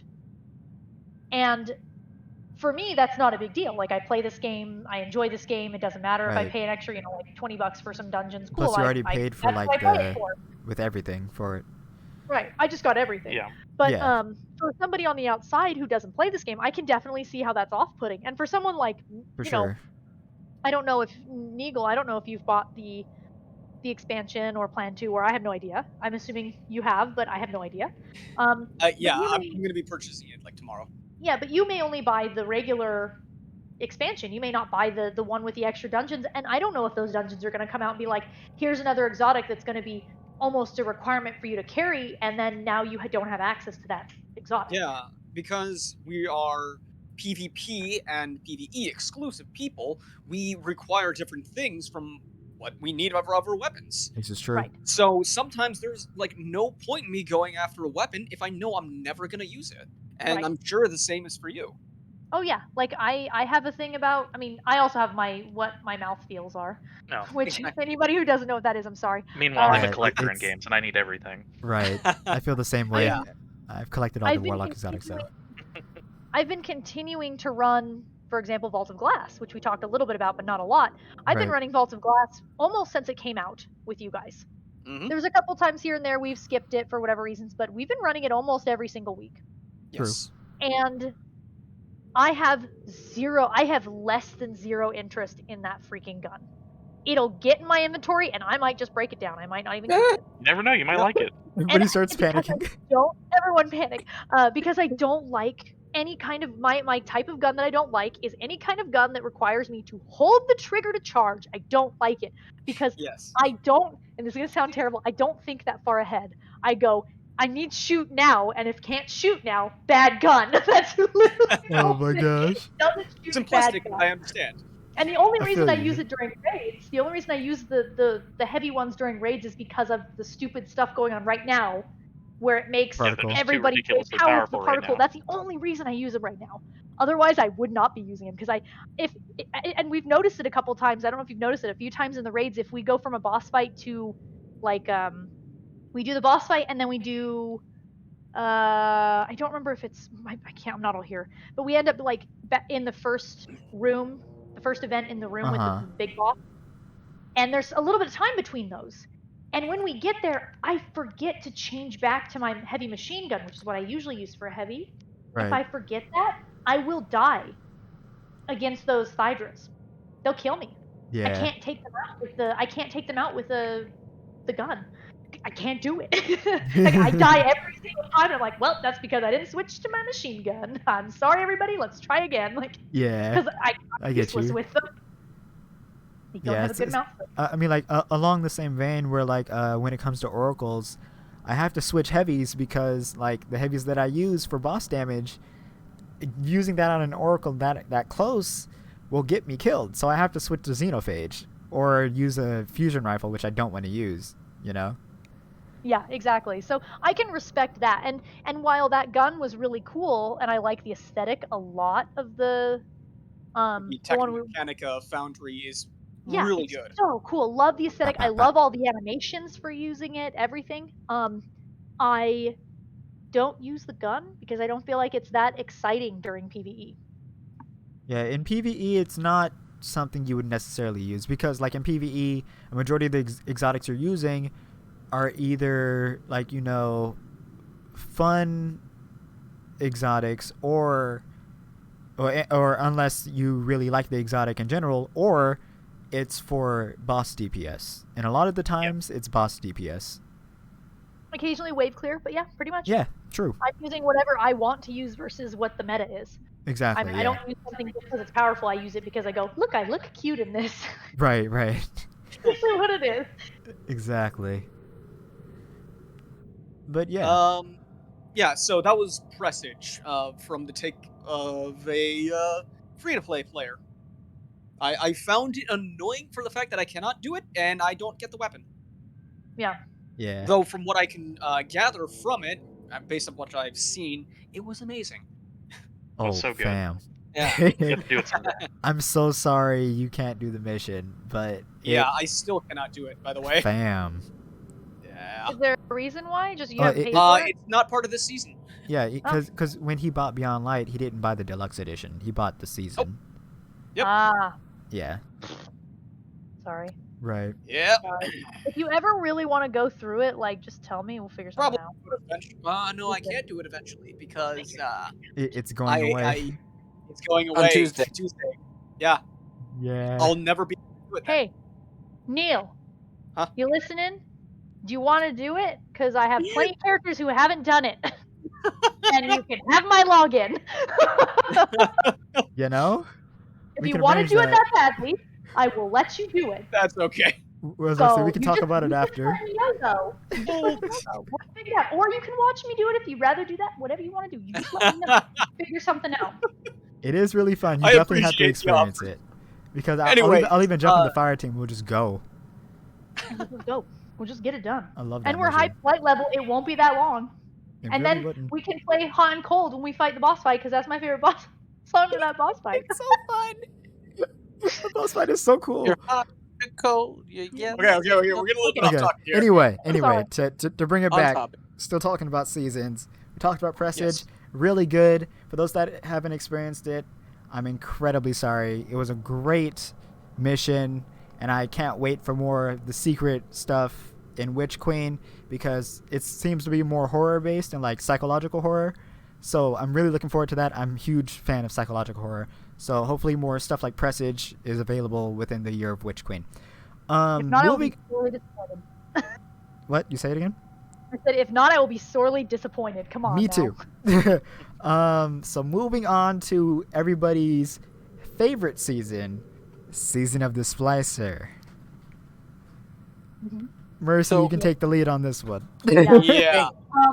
I have been in love with Elixni everything for the longest time. Like, I'm one of those people. Okay, yeah. And Larson. Everyone call me nerds. It's fine. I'm one of those people where for a long time I was actually looking into what we know about the language and people who have been like legitimately trying to decipher their language since the first game. Like, I've actually there was a lot that for a long time, like somewhere I actually have like a whole list of all the symbols and what people think they mean, and then some fillers that people have, and like words that mean certain things and phrases that mean certain things. Like, I was really into that because I love the aesthetic of the characters. I always love them. I think they're super neat. I mean, I missed a lot of the lore because a lot of the lore for them up until recently was all in Destiny 1. They were a lot of Destiny 1. And I didn't play Destiny 1. But I loved it, and it was so good to have not just I mean, with Keitel and them, we have obviously they're something we fought and now they're our allies. But it wasn't just that with the season of the Splicer. We had characters that not only had we fought, but we had families. We had civilians of basically Elixni. We had mothers, we had children, we had lore that we had never. Yeah, we had the babies, which are so cute. Yup. They're so cute. Because with Keitel, almost all the Cabal that we saw were warriors. And even the people that, even though they weren't our enemies, they were still warriors. And it was interesting to see them go, no, they have families too, which we knew, but we had never seen it. It's You one know, thing to and- know, it's another thing to see. Exactly. And Exactly. to see it. Yeah, And they really, for lack of a better term, humanized them. Right, and for Yeah. us to almost be more angry about the people of the tower and Oh, the decisions they were yeah. making, and like me being angry about that, and all of that was so intense. Freaking Lakshmi. Yeah, and the whole Lakshmi. Lakshmi Indeed. I thing. hated Lakshmi. Lakshmi. I literally like walked away from my computer a few times. She made me so angry, but Woo! yeah, she made me so Yeah. spicy. I wanted to punch her. But honestly, I think the biggest thing that came out of the season that affected me as a player was them talking about Saint 14. Because Saint 14 Oh, is a character yes. that we see as such a wholesome character. He's such a hero. As for me as a player, I love him as a character. He's so genuine, he's so gentle, he's such a wonderful person. He's so, boisterous. He carries children on his shoulders. He's the hero in a lot of ways. I mean, and Yep. we returned him forever ago, basically from the dead. So he is such an important character for so many people, and to have him demonized so heavily and done in a way that even it made him uncomfortable. And Exactly. to see him go from this character who was really against them being there to being the character that I guarantee you would stand up before anybody else for them was so Became good. their champion after a bit. Yeah. For him to almost become their champion, for him to be for him to be hurt when they were afraid of him, things Yeah. like that. Like, Oh, it was very impactful. So good. Oh, for And sure. It was such a good, like, fresh something for me. I was like, oh, because again, it's the whole like light and dark thing. We see ourselves as these big heroes, but it flipped it on its head and was like, but he's terrifying. This bubble of shield that he talks about is he drags people into it and they don't come back out. Yep. Just it was so good, and the symbol that they paint on their walls that looks like his helmet to ward off the boogeyman, essentially. Like, it was so good to hear all the lore. I was very excited about it. Absolutely. Seeing the cutscene for that was insane. I had to show Neil. I was like, Neil, have you seen So this? good. Yeah, it was so good. Now, I do have to say, this is where a lot of my memes from Destiny have come from, is this particular season, because Yes. I have to say, the entire time they're like, how could this happen? What are the Vex doing? Wow. And I'm like, Septon. The whole time. Actually, And at the very end, I was like, whoa.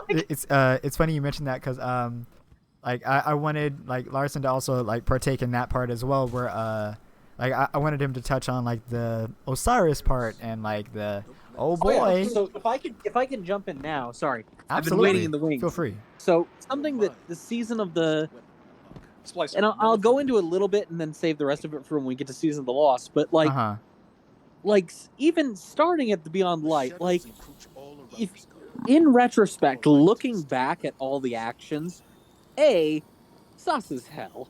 Like let's be True. frank.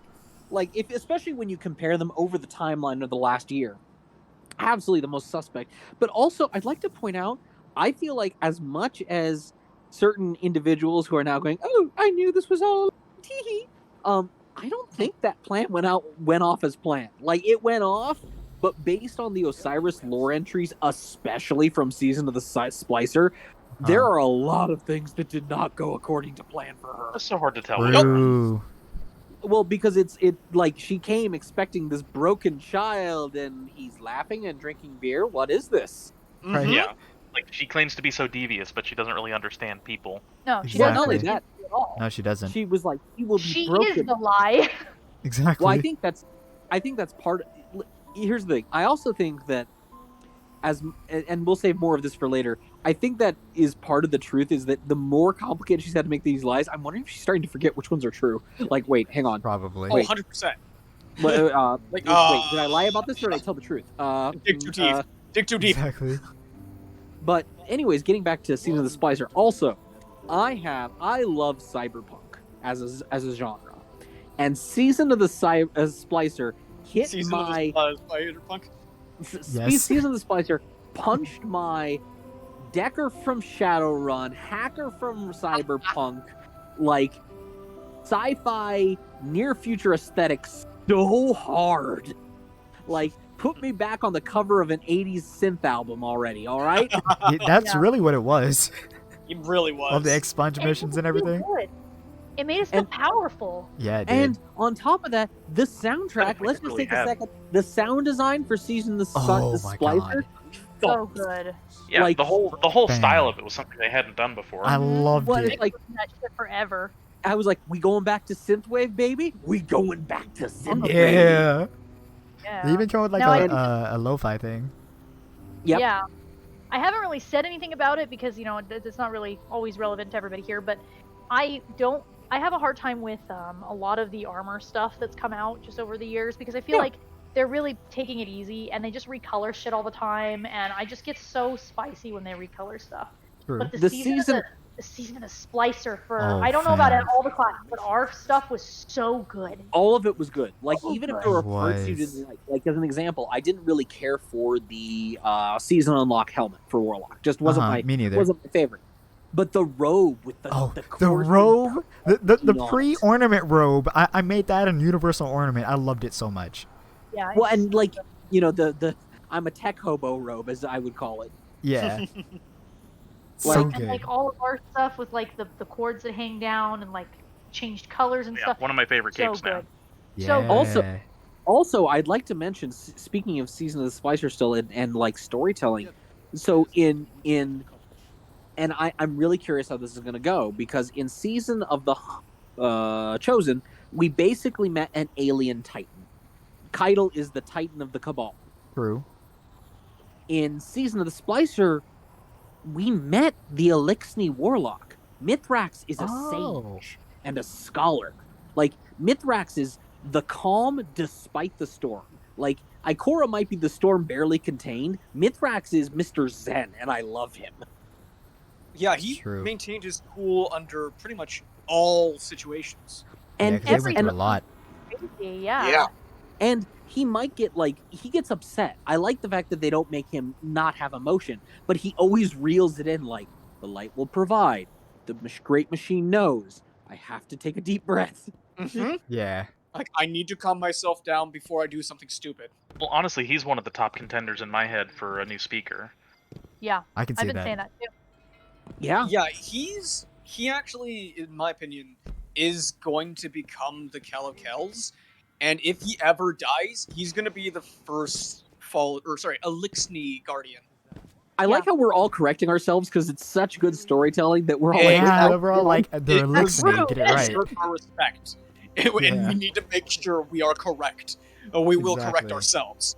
There's a Exactly. great voice line Talk to me. during shortly after the reveal of the tale of the Saint, the monster story that he tells, where Saint starts to say fallen and he goes, Elixni. Like he corrects himself Yeah. like, oh god, what have I been doing this whole time? Exactly. It's so good seeing character development from him, especially because for those that don't know, Saint 14 was the like Titan. He went through the Vault of Glass to not the Vault of Glass, but like the Vex, like searching for Osiris and everything. But not only that, but before Destiny even started, he was out hunting Fallen by himself.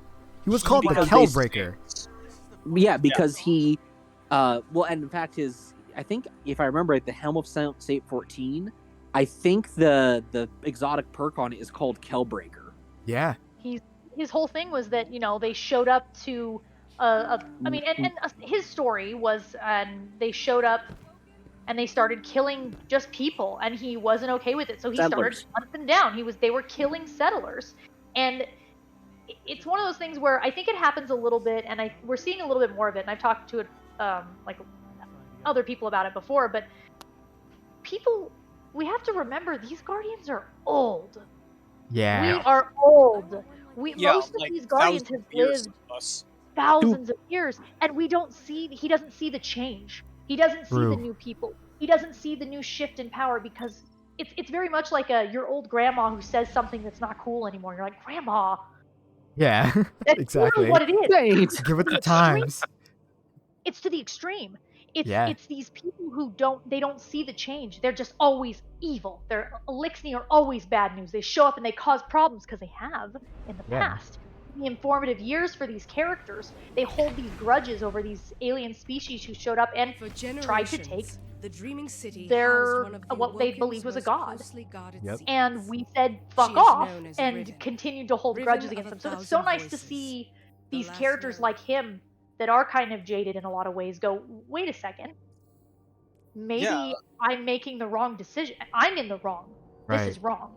Yeah, And this it's particular season, that the season Splicer, that was kind of like the creme de la creme for me in particular, because we've had Mithrax and Saint all the way since Destiny 1.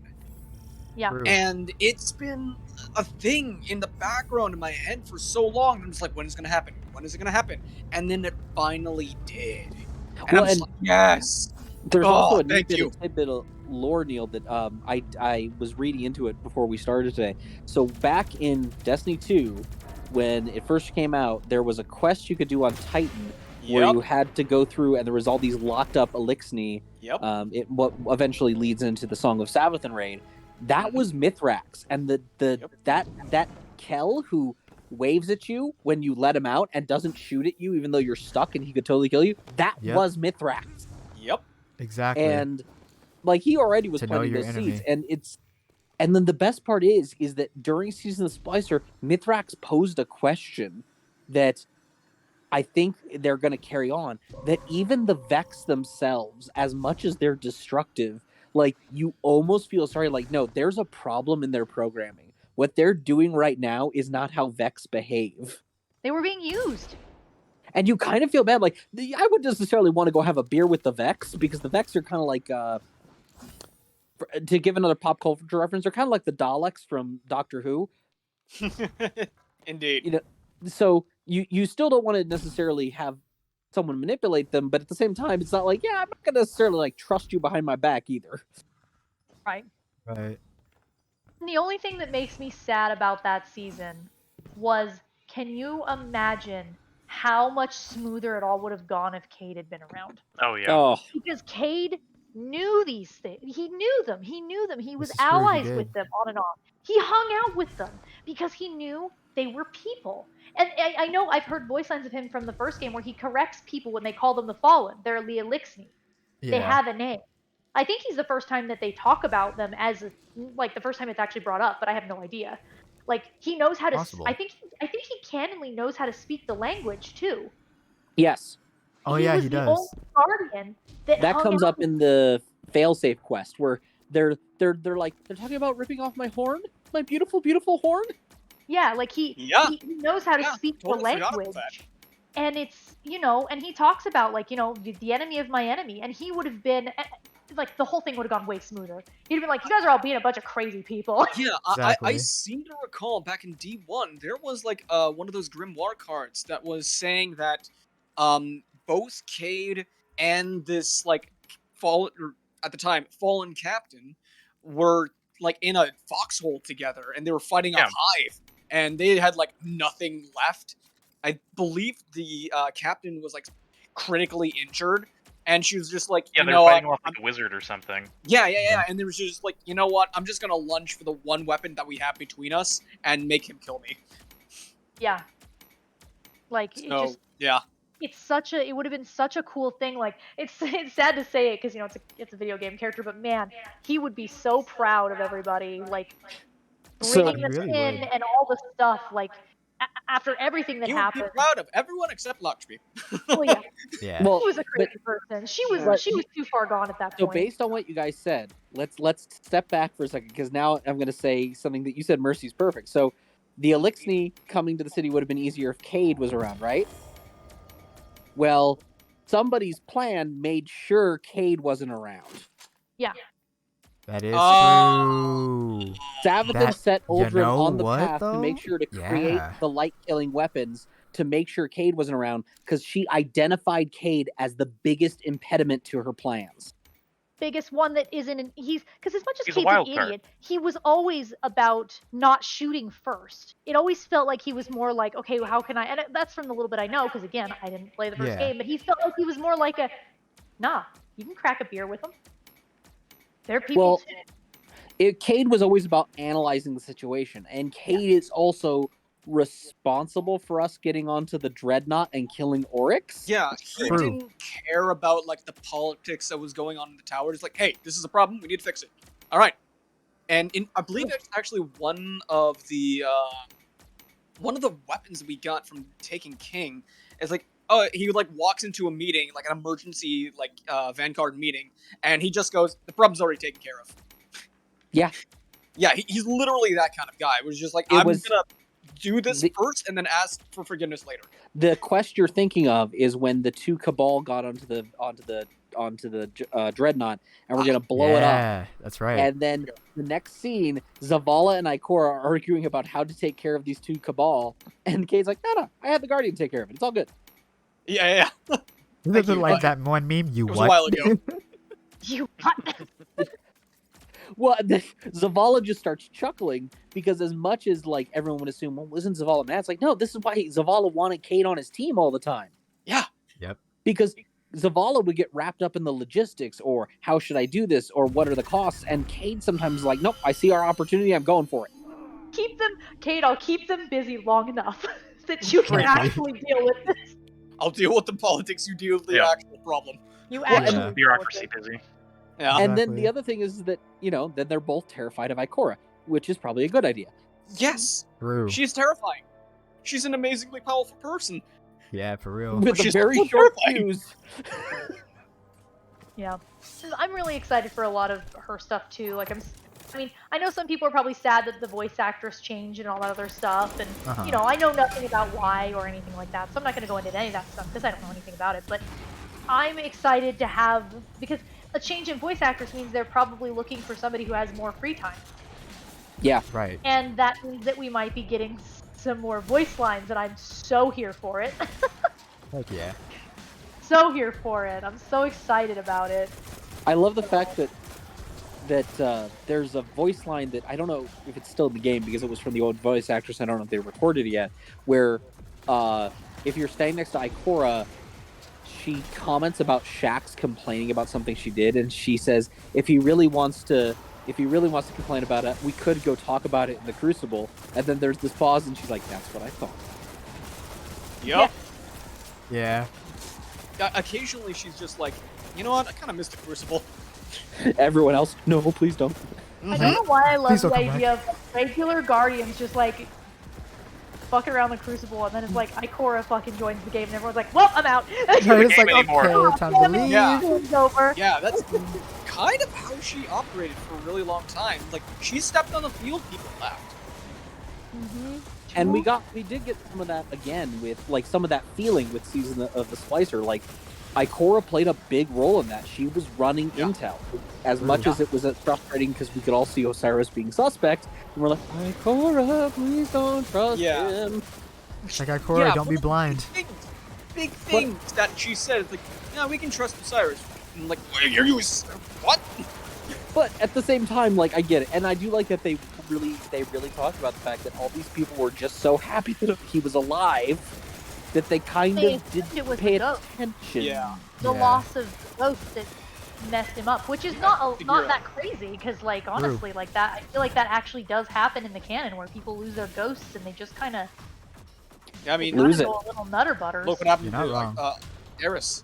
That's exactly what happened to Eris. Yeah, they She go had a to- little nutter butters. She had to do something Weird. weird in order to survive. Well, and Eris is especially sad because if you read her lore, like her ghost killed itself on purpose True. because it said, "I'm attracting the hive," and Eris said, "What?" She's like, the ghost said, "I'm really sorry, Eris. You're gonna have to survive," and intentionally flew off the other direction, like, "Oh God, I'm bringing the hive to my guardian." Yeah. Yeah. But yeah, so it was just it was one of those things where like the biggest thing that the Osiris stuff, obviously I was pretty sure knew what was going on, but it took a little bit of time because we didn't see him enough. That's true. We didn't see him all the time. Like they're like, well, why did nobody notice? It's like, well, because you intentionally kept him in the background.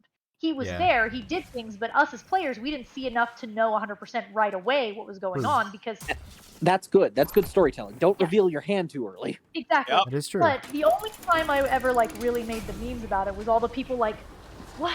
The Vex are being so weird. Why would they do this? The Vex there's Taken. Why are there Taken? Sabathan. Well, That. there's Say it with me now. Taken. Sabathan. Sabathan. It's the Perry the Platypus meme I posted a while Yeah. back. I was like, Perry the Platypus. Like, it's literally that. There you are, Sabathan. Oh, that's what you are, Yeah. Perry. Like, come on, guys. Like or everyone is surprised Pikachu face that Sabathan had something to do with it. And I'm over here like, but guys, it's not though. Like I just feel like my guardian is over here like, guys, guys, come on. We know she's a big player. We know she's becoming a problem. Why is Yeah, it's, I can just imagine that there's in canon there's like a whole thing for like where all the clans and guilds go and everything, and then like our clan is just sitting there at a table like listening to the other clans, and we're just like, but guys, it's Savathun. telling you. That's And then everybody's just like, no, well, we don't know that for sure. And then we're just looking at each other like, we all know it's Savathun, right? Okay, so We all know happened this. during something in Splicer.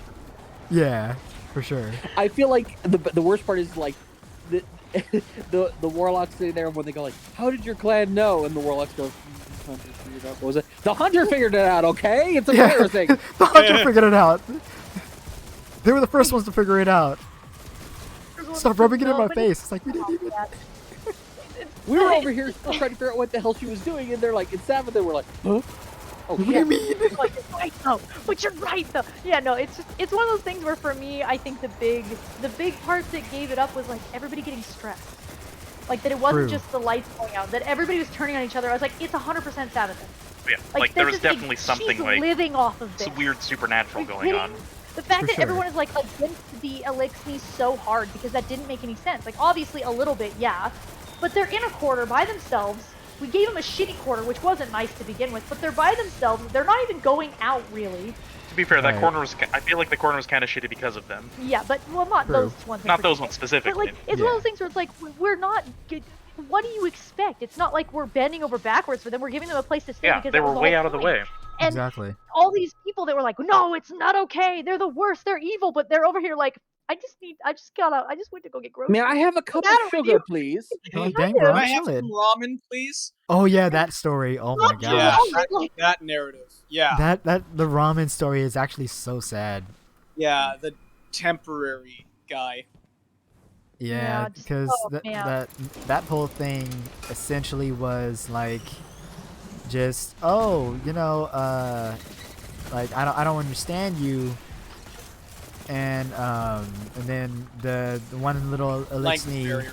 goes to Amanda or something like that, and then she says something, and that Elixni treats it as like, oh, that's an endearing thing, I guess. So he says it to the ramen shopkeeper, I guess, and then or somebody on the street in the tower or something, and then they gun him down. It's just like, oh, Yeah. Because he Forgot about that completely one. misunderstood sarcasm. yeah. Because he didn't understand culture. Well, Didn't and understand human culture about like sarcasm, and that some words are the opposite of what they actually mean. Yeah. well, and then on the flip side, we also got that, oh my god, like endearing moment when Ava Levante is talking to someone during the dawning, and she waves at this Elixni mother walking by with all her little hatchlings, and all these little arms pop out to start waving. Finally. Cute. Thank you. I needed the cute. And I think that the season of Splicer was so important because it really gave us a win. Like, as much as Yeah. there was a lot of bad, there's a True. lot of this recently in this game where, and I've talked to Adam about it, some of the reason I've been so turned off recently to playing the game is because it's like, all you're giving me is bad. More bad. Well, we True. did stuff. Well, more bad. And I'm just like, give me a win. I get it. You have to keep giving us stuff to drive forward the main story, but please, give me something. Well, I And think us for a lot killing of them, it felt like it Cora wasn't. was a win. Yeah, like, no, that was- it. That was It straight up a win, because Cyrus was like, no, you should gather your strength and don't fall into her trap. And it's like, excuse me. Yeah. But I think Yeah. more than anything, more than the actual killing the big bad, it was more seeing our characters like having allies. Like that was such a win to me because I was like, this has Oh, just yeah. been miserable to listen to. Like But all it's- these I mean, poor it's gotta- people We getting need some kind treated. of win so we know that we're actually like doing something and making a difference. Yeah, Right. Exactly. and not Started- just doing their whatever. problem. Just like, Right. hey, we're just going to do another strike. Yeah, let's do that. Gambit, Crucible. What are we doing? It just Yeah, I but need another win in The canon. to feel moment like we're doing that stuff. Saint said, "You are my people too," to Mithrax when Mithrax Oh, that was was like, so "Go, good. save them," and he's like, "No, I needed to protect my people. You are my people. It's Oh, so good. That was the win we needed. That was was. 100%. Yes. Side note, it gave us, in my opinion, one of my favorite finishers of all time, which is the Splicer Gauntlet finisher. Oh, that was so good. I still use Where it. it's just like, you just Good one. suck in the power and you're just like, bap. So It's good. nice. It was a great season. It was very good. Like I said, I really think my favorite season was the one with Keitel because I love Keitel. But I feel like that season was so important for storytelling. It was so frustrating for me because, like I said, I really hated the one character. Though her voice actress, such a wonderful voice. Love the voice actress. Oh, Oh, her for voice sure. actress is so Yeah. Yeah, Lakshmi's voice She's actor is really good. such a good And if you've voice. watched any of the Arcane series, she's in Yeah, that too. she's Yeah. the she's in a lot of the guard captain. Yeah, she's Yeah. so good. I like her a lot. But I hated her character. I was like, please stop being dumb. Like, why I mean, are that you makes a doing good this? character in my mind. Something that can does. inspire like real emotion. Right, Well, and that's yeah. what, like, it was, and you can ask, Adam can attest to this. There's a couple times where I seriously just was like, I'm not listening to this, and walked away because I was so freaking frustrated with her. That's good. I got Yeah. so mad. That's when you Well, know the the best part storytelling's is really that good. And I like they cemented it not just in a, oh, she's racist, because they could have very easily made the, oh, she's racist argument. But they actually cemented it in that in her paranoia to prevent bad things from happening, like, she was causing bad things. She couldn't see the forest through the trees. Yeah. True. I mean, I think there was some racism in there too. Oh, yeah, no, definitely, Oh, but they 100% didn't there just, was. they didn't just, I like that they made it multifaceted rather than Yeah, just it was one more than level just of, race, for sure. Yeah. yeah, that was there, and then paranoia, and then, Cyrus also, amping that paranoia up to 11. Yeah. Well, and some of that I think was also like her, the device she was using. I think was making it worse. I think Sabathan had gotten into the device she was using and fucked Well, with who the it. heck knows how she was manipulating Vex Tech at the time? Yeah, like the Vex tech was not Yeah. safe for her to use anyway, especially if there was a corrupted Vex leading things. A Like, taken Vex. why do you think it's okay to use Vex stuff if there's a taken Vex running around? Stop Like, plugging that's your bad. brain into the Vex network if there's a taken Vex who can go, look at this brain. Oh yes, the brain. It's my brain now. Stop it. Anyway, yeah. Exactly. Oh man. So yeah, Good overall, So, Top 14 anything was a else we want great to talk about season. for the season Splicer? The actual, like, I was just gonna really quickly, because we got sidetracked on so much good story stuff that happened. I Yeah, did also want to sure. mention, like, the actual event, even though it was a 6-man match made that I know is not everyone's favorite in the room, was fun as hell. it was pretty cool. I think it was good.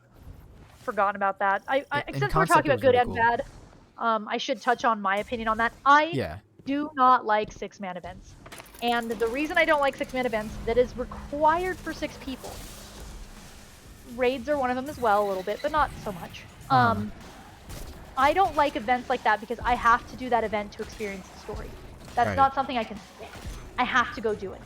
I get you. don't like playing with random people. And I know, I hear a lot about how the community is really good and things like that, and I am not saying that there are not good Not all of people them in are the really good. community is good in some ways. But there are so many times when I get into something and somebody is doing nothing. Yeah. Standing around, That not part doing upsets me anything. too. Or just jumping in a circle or dancing and I'm just like, okay, I get it. I get you've done this 1.5 million times. I'm trying to play the game. If you didn't want to be here, don't be here. If you're gonna be Exactly. an asshole, go be an asshole somewhere else. Like, I don't want to do this. I don't even want to play with you. Like, Yeah. I hate 6-man events that are required for story because not everybody has 6 people to play with them, and we True. barely have 6 people to play with them. Because if we wanted It's to an get that action game. event, if we wanted to get that event with our group, it takes a good hour or 2 to get Yeah. everybody together. Yeah. It must be pre-planned. And unfortunately, Neil couldn't even do it because he didn't have the season. Right? Yeah. Couldn't do it. And it was Yeah. one of those things where, like, there were so many times I did the bare minimum of that event and then didn't touch it again. Because I did like the event. It was fun, but I couldn't play it with other people because by the time I was playing it, so many people had already done it that they were bored. True. And then they were either trying to push it too fast, and I get it.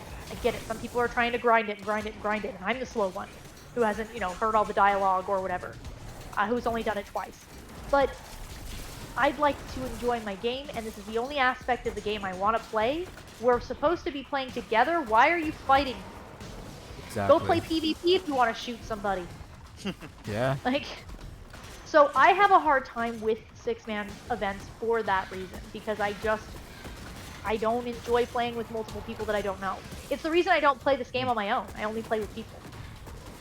So It's honestly that's the fair only though. negativity Yeah. it made me so angry because I liked the season for them to turn around and be like, 6-man thing, and I'm like, oh good, now I have a bunch of this stuff I can't even touch. Yeah, like feel that's my main gripe with like a lot of 6-man like activities that's like forced, is that you deal with a lot of people. Like sure you'll have people that will want to get it done, that will wait and like listen to the dialogue and everything because it's their first time maybe, or like they just enjoy it. But like a lot of the time, you get people that don't know what they're doing. They're just running around, and not knowing what they're doing is fine. But like it's mainly the running around and just standing there, or people that leave, and it's just like why are you doing it if you don't want to do it? And like it's not necessarily their fault per se, like completely, because it's forced because of the story. But like Yeah, I mean, it happened the other day when they were I don't remember who it was playing the new 6-man thing they're doing right now. For the story. No, not for the story, just the one with the fucking horse. There's Dares. Yeah. Someone was doing dares here, and they were doing that little jump thing that you do after like the first area. And some dude stood at the top and pushed him off. Oh yeah. That was Why? me. What's the point? Why are you doing that this? was stupid. Some Push people him have with been your own fucking some people have been team doing that members. with like the stasis ice walls and stuff. They'll wall people off. Like, It's what's the so point? dumb. Like, why are I you hate doing that. it? It's because there's a they're bunch bored and they of want people something bored. to happen. Yeah, I mean, they you're just never wanna gonna get mess rid with of people. trolling on the internet. And you're not gonna get it. You're Unfortunately. not gonna get rid of it. I'm sure there are gonna be people that are like, well, I like trolling new people, blah blah blah blah. Whatever, Yeah. whatever. I'd rather be the kind of person that wants to go save blueberries than the person that's gonna be an ass Exactly, and yeah. drive people off of this game. But whatever. If that's what you want to pay money to be a jerk, then whatever. Right. But yeah. I just don't like being forced to play with those types of people. I Yeah. don't. You can be a jerk on your own and play with people that are like a bunch of bros that are all laughing about you being a jerk, but please do it with people that you know, Exactly. because I don't have fun, and I just want to get this done for the damn story that I'm invested in. I'm not even here for anything else. Yeah, because So- like a lot of times, like, because I'll sometimes just do stuff off stream just because I genuinely enjoy it, or like I'm doing it because I didn't feel like streaming it, and then sometimes I'll just sit here watching people do what they do, and I'm just like, what are you guys doing? Why? Like, Yeah, it be happens really in PvP common. too, where it's just like, what are you guys doing? Yeah, I was Yeah. gonna touch on the PvP aspect because I need reminding. When exactly did they upgrade their anti-cheat? That was It which was season? season It was 14 or 15. it was after That'd trials, be wasn't it? Yeah, but it was the it season was after. upgraded during Splicer. Yeah. Yeah, okay, that was during the season of Splicer. Okay, yeah, that was kind of a landmark moment because it drastically improved the game for me specifically because I was living in the Oh yeah, Crucible. the That's hackers. pretty much only what I was doing.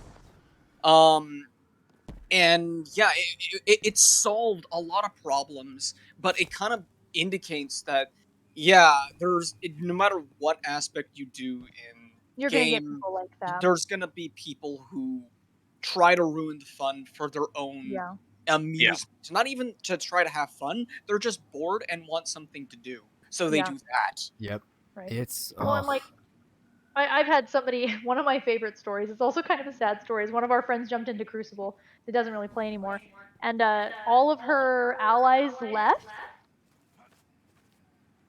So she was Yeah. left by herself against a team of 4 people, and at one point she just started dancing. I think eventually they realized she was the only person Okay, on the other so- team and stopped shooting her because she's like, I just want to get this thing finished. She was like, play at 8 games or something. She's like, this Yeah. is my last game, guys. I think it was this season we tried to do an astral alignment, and like it was 3 of us, and like 2 of the people on our team just weren't doing anything. They were like standing Oh, off I to the hate side, that. like pushing people or pushing each other around and like jumping off the edge over and over again. I'm like, all right, guys. And I'm usually the one to advocate like, well, let's just get it done, but No, we just- left. that's I was one like, of the I'm few not that gonna we've be just involved with straight up this. Like, left. this is just dumb.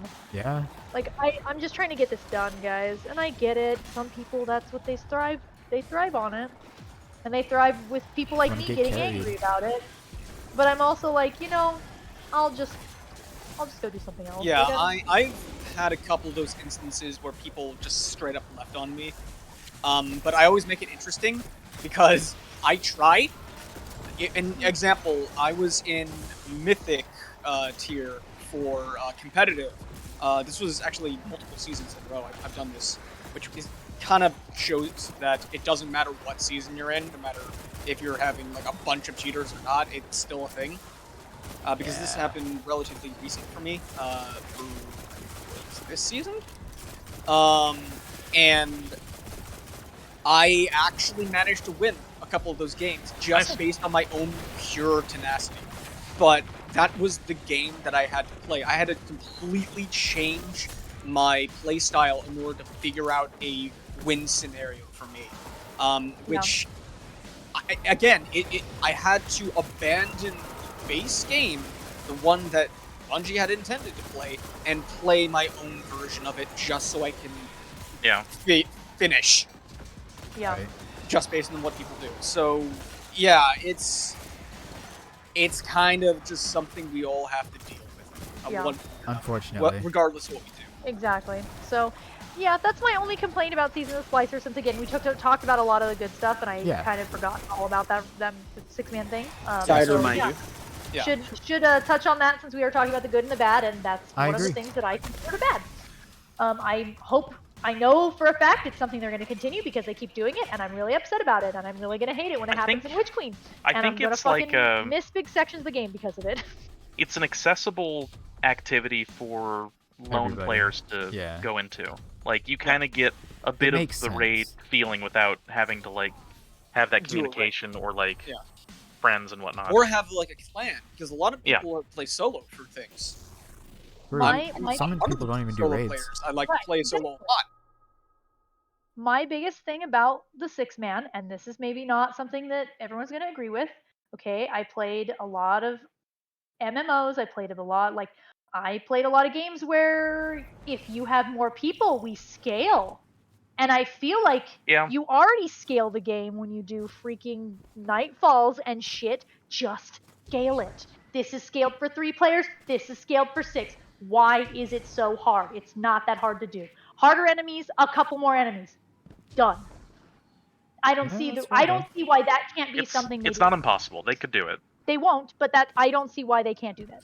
Yeah, if anything, I could Well, see it being like a system limitation, but we can't really know Yeah. for sure, right? No, and like I said, I don't know a lot about that, but I've seen it done before. They scale other stuff. Sure.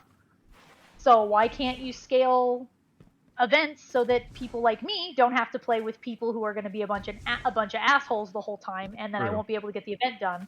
Because any of those events, doesn't matter how much I enjoy the event, if it is a 6-man event, I will do the minimum unless I have a full party of 6 people, Yeah. and then I won't touch it again. Yeah. So that's my whole it's problem with it. Completely fair, honestly. Anyway, there you go. You got my spiciness about. It's 6-man. all good. We Uh, got. That's why I said like don't hold back when I was giving you guys the brief. Like, just Yeah. you gotta give it the good and the bad. Like Bungie's not perfect. This game is definitely not perfect. Mhm. So you gotta give the criticism where it is, where it's due. So what else have we got? Now season 15, because oh boy, that was a ride. Oh yeah. What Because was the it name of lasted Swift so 15? long. Just so we can get out Oh, there. yeah. It's called one. Season of the Lost. For those that don't know, It's just basically, one, the summary of it, the brief of it is that Savathun came to Marasov with a deal, and it essentially was, I'll help you take down the Black Fleet, but you have to remove my worm. And Marasov, thinking she could pull a fast one on Savathun, was just like, yeah, sure, I'll help you, you know. I'll do the thing. It's whatever. And then Marasol was all like, "Don't worry, I know she could kill us, so don't worry. I'm gonna try and kill her once we exercise the worm." And everybody was just like, "It's not gonna work, but you can try it though." Maybe if And they hadn't that's- have told us the name of the next expansion, maybe we might have thought it would Yeah, work. you know, maybe if they didn't have so much marketing material for Savathun, we wouldn't have known. Yeah, they should have named the next expansion "Savathun's Dead." Actually, to be fair, right. hang on. I still was thinking that at that point, like up until the end, it's like, technically they could kill her, and then Well, she they could comes kill her and back. then she Like comes that would be back, the yeah. ultimate fu. We did But- kill Oryx in the story, and then had to go kill him in a raid. Yeah, because like that was actually a lot of the theories for this season. Were like, okay, she's talking about killing Savathun. If she does kill Savathun, I can see it working with the whole light thing because That's true. for those that don't know, she does end up with the light. That's her whole thing. Theory. And like she'll forget her memories, and then we have to help her or something. Get her memory. We have to help her or something. And when she gets the light, she ends up with her memories, and then And she's we a go villain. shit. Yeah. And then we're like, oh wait, you're supposed to be an enemy. Die. But even though we won't But talk that- about it, but from what we've seen in the marketing, it doesn't seem like that's the case. There I is think that's definitely really they're gonna happen. definitely still keeping Yeah. the mechanics of what happened in the dark, which I appreciate. But they also introduced in Season of the Lost like that Eldritch horror that we started getting on the Presage, like those Ascendant Realm things kicked it up to Yes. 11. Yes. Yeah. Oh my god. I also think probably what's going to happen, this is my theory, is because about like her light and stuff, is because of the way the light works, it picks you back up after you're dead. But Hive already do that, kind of. True. They already sort of have the ascended planes that they have, so Yeah. she can basically pseudo die Yeah, because there she might has be a an weird ascended plane, interaction between and those. that's probably how she ended up with basically the So light. I can see I, that. I'm gonna. Oh, go ahead. I can kind of counter that. Because she's kind of severing her connection with the dark, I don't think that she can do that anymore. Like, know. the whole like throne world stuff. but I'm not Mara- sure. Yeah, Mara has a But throne Mara world. Sob has a throne world. Good is counter. true. Okay, never mind. I'll be quiet. But No. no, you're good. I just think that This is good. I think Immediately that- shut down. Got it. No, I think that Season of the Lost set us up for a lot of questions. I feel like we're gonna get a lot of answers about the mechanics of how maybe in the Witch Queen. But the overall feel is that there's also like a strong from the marketing materials and everything else, and including that wonderful interactive trailer that you posted that I spent way too much time reading. That was a lot I of also fun. have not done a lot of that stuff, but continue. It definitely gives me the feel that it 100% did not go according to plan. Like, there are some aspects about the next area that we're getting that seem very much like did not want to happen. And it'll be interesting to see how that plays out. And we saw some of that in Season of the Lost already. Like, as much as she wanted our help, we kept getting glimpses behind the curtain that she immediately ran smoke screens on us. And she's been doing that since Season of Arrivals. Like, we start to peel back the curtain and she's like, no, over here. I'm also starting to sort of wonder, like, how much she cares about a plan. And True. maybe instead it's more like she's just going to do all these things and kind of see what happens. I mean, Right. she's a freaking hunter. She's running in and going, I got a plan. And you go, what's the plan, Savathun? And she goes, I have no idea. And then she fucking, that's what it is. I don't have, her plan is that she doesn't have one. And that's Yep. literally what I think it is. She's telling people, I got a plan. And everyone goes, oh. Well, that's the great Yeah. lie. That's the trick. She's freaking, you know who she is? She's Jack Sparrow. That's what Yeah. she is. She's just Jack Sparrow all over again. Man, now True. do I understand why those English guys were annoyed. It's super annoying when you're on the receiving end of it. Like when you're the one doing that, you're like, oh yes, I'm playing D&D and I'm the crazy murder hobo. And then when you're the DM, you're like, I want to murder you right I now. want to murder the murder hobo. You're gonna be murdered. That's why you're a murder hobo. Right. But yeah, so like there wasn't really too much crazy for this season other than like, you know, the major cutscene moments with like Crow learning about who he was. which Yeah. was very interesting big. to see. That was pretty big. Pretty good. Yeah, and then Savathun. Nothing went wrong there. That was completely 100% all good all the Oh, time. for sure, Totally 100%. didn't break our poor baby boy. Definitely not. Nope, But not at all. and then the other part, the other one that I thought was really good was the whole like Savathun trying to convince us that like we're one and the same, we're both paracausal, No, and then come on. the whole Yeah, Also, Sabbath and I have this great timeshare opportunity I need to tell you about. yeah, it's called turning into a gun. It's called Gun. Yeah, but and then I also Zol. yeah, and then I also really liked the whole how she made us feel gullible, where she's like, hey, you know, stand on this line real quick, look up, yeah. That was pretty funny. It's like the kid with the finger on your chest. Like, what's that? Yeah, exactly. It really was. Right. And It's then like, and their choice of voice actress for that Oh, Broadway yeah. voice actress Oh. is just So good. so so good. She's so sarcastic. She's so like demeaning. It's great. As soon as I heard her in the original like trailery thingy or whatever, because Uh-huh. I don't watch a lot of trailers because once I'm set, I'm good. Like that's my biggest thing about spoilers is like I'm gonna play it. I don't need spoilers because I already know I'm gonna be. It's the same thing with movies with me actually. It's not just the game. Okay. Like when I'm like, oh, I'm gonna watch this movie. Don't show me trailers about this movie because I'm gonna watch this movie. People are like, but don't you want to see? No, I don't want the jokes to be spoiled. Yeah. I don't want the moments to be spoiled. I don't want to see the ghosts or the monsters or the whatever. I want it to not be spoiled. So I watched the very first one, just like The Truth is a Funny Thing. Uh-huh.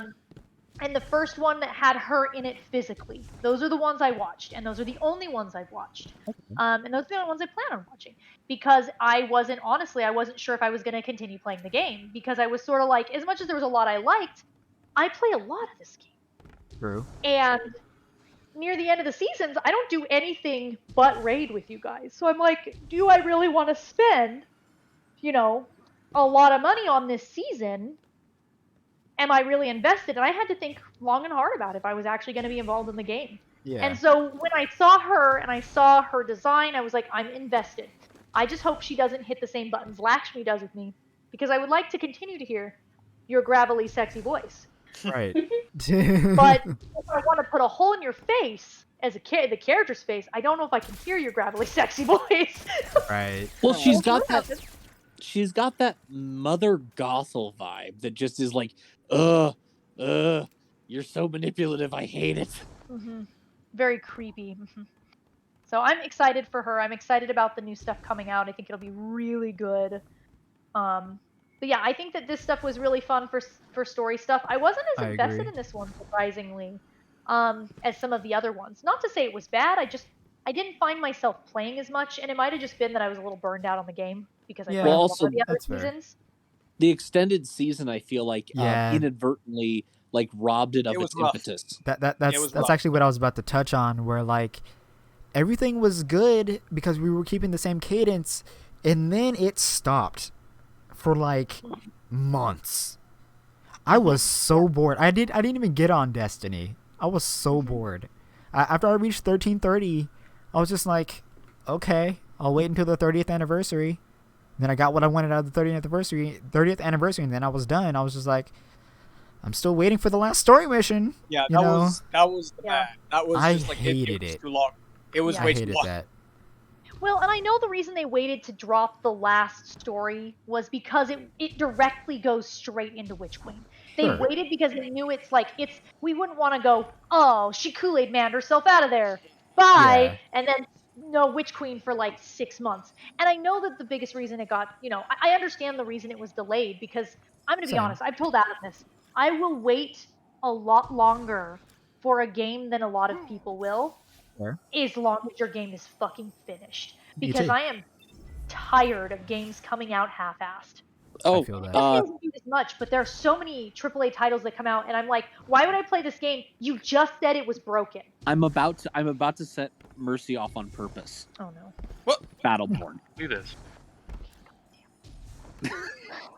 no. I don't think you understand the saltiness I have about this. Oh, I understand. No one else does because it's not been brought up before. True. So my salty issue with Battleborn is the fact that I talk about mouthfeel a lot. And if you Okay. know, you know. Mouthfeel. If something has a good mouthfeel, you know. You know, in a game, you pick up a gun, you go, this gun got a good mouthfeel. Even if it's not the best gun, it's the gun you use because you like the way it feels. Yep. The way it shoots, the sounds, I whatever it like is. the way it shoots. I The guarantee it. mouthfeel. A lot of things have a mouthfeel. Everything really has a mouthfeel when you play it. In Battleborn, I have never had a character click so quickly with me ever before. I played the beta or whatever, the early like access shit, and I fucking loved the four-armed character. I think her name was Arendi. Okay. The way she played, the way she felt, her voice lines were great. I loved her. She was the same. What's her name? It's Ashley Birch. It's Ashley Birch, which I love her anyway. I love her voice. And I loved the character. She was funny. The whole game was funny. And then it came out and nothing functioned. The game was so broken. Died so fast. The game was so broken. I could not play the game. I would go outside and the game would lag so hard I couldn't functionally play the PvE stuff. I couldn't play the story. I couldn't get anywhere. So I was like, okay, I'll take a break for a couple months and I'll come back to it. Let them figure out their issues. And then I came back to it and I could physically not figure out how to play that game again. Like I couldn't even I would open the game and I couldn't figure out what to click to even start the game because the game was such a shit show. Yeah, Like they had a bunch of stuff and I was like, come on guys. Like I was so salty about it. It was so unfinished. So bad. I was mad. I was so mad about it. I still am. Like, finish your fucking game. Don't put out a half-ass game, and it's so common nowadays for that. It's the reason that I don't mind playing these games that are early access. Like, we play a lot of Valheim. We play a lot of Satisfactory. I don't mind playing them because I'm watching them. Because they're making actual changes. Because they're listening to their community. And they're making a game that when it's done, it's going to be crisp. It's going to be clean. Because they had 12 hours of idiots building 17,000 trucks to see if they could break the game. Right. Okay? They've broken the game a million times. They know they have basically, and I have friends who don't like it because they're not beta testers. But I'd rather beta test a game by a company that I see making actual effort than purchase a game that I'm going to get in and it's going to go, oh, nothing is actually finished. It's all bugged, but pay $70 for this game, $80 for this game. Right. No, fuck you. Fuck you. Finish your damn game. And to wrap it back into Destiny stuff, I actually did that rant on purpose because to wrap it back in, something that I want to say that they started in Season of the Splicer and Season of the Lost was the epitome of. They have taken to listening to the community so much more. Yeah. That can either be a really good thing or a bad thing. Like, in some cases, it's good where, like, they made the improvements to, we actually have Battle Eye and everything. And a lot of good changes came out of listening to the community. But at the same time, that some of the community suggestions are just not bad. It. Yeah. Yeah. That was you can't listen to all of them. Sometimes the community just doesn't know what they want. Like you'll get 50 people saying one thing, 50 people saying another, and then 75 saying another thing. That's totally weird, and that's what they listen to. Well, I mean, you can think of it this way. Okay, so you can think of a great example. Okay, if we're the community, I could sit here and say, I don't think this needs to be nerfed. I think it's great. It doesn't bother me. For example, the Shards of Galahorn they nerfed. I fucking love the hell out of that. Or yeah, that one. I love the hell out of it. I had so much fun with that exotic. And then they nerfed the shit out of it. There's no reason to even fucking carry it. It's so useless. Yeah. But I know it was nerfed. Busted. A lot of the reason it was nerfed was because of PvP. And a PvP user could look at me and say, no, it needs to be nerfed because it's a shit show in PvP. I couldn't say that. But I don't play PvP. So to me, I don't see that. So the community never knows what they want. And then you have the trolls that are over here like, I don't know, make Marosov's butt bigger. Yeah. Right. Which, granted. You got it. Shoot, done. She has them. Delicious. Like, I don't give a shit Finger about curls on the monkey paw. Actually, I do care about Marosov's sparkly shoes. But we all do. Let's be real. Yeah, no, I totally get that. It's good, but it can also be bad. It's just Yeah. I want to see a game that's finished come out. I don't I feel care you. if your game is unfinished, if you're just upfront and being like, hey, we need more beta testing. We don't know what we're adding to this game. Can you play this game? Yeah, I'll do it. If you're And- actually going to fucking release a game that's finished, I will do it. And them Yeah. taking the time on Witch Queen to go, look, we need to put more spit and polish into this, I appreciate. Yeah. That's They're why I not was being so fantastic. glad it was delayed, honestly. Like, yes, have more time. That's fine. Because Yeah, I will want it always to be be a fan good. of taking more time. Exactly. Because What was I'm the same way with a old- lot of games like that. The old school, way back in the day before we knew if they were assholes, or maybe they weren't assholes yet. What if anyone else can remember, what was the thing Blizzard always said when they said, when is the next X coming out? The answer was, it'll be ready when it's ready. Yep. Yeah. And that's nobody does that anymore. Nobody does And it anymore. You're right.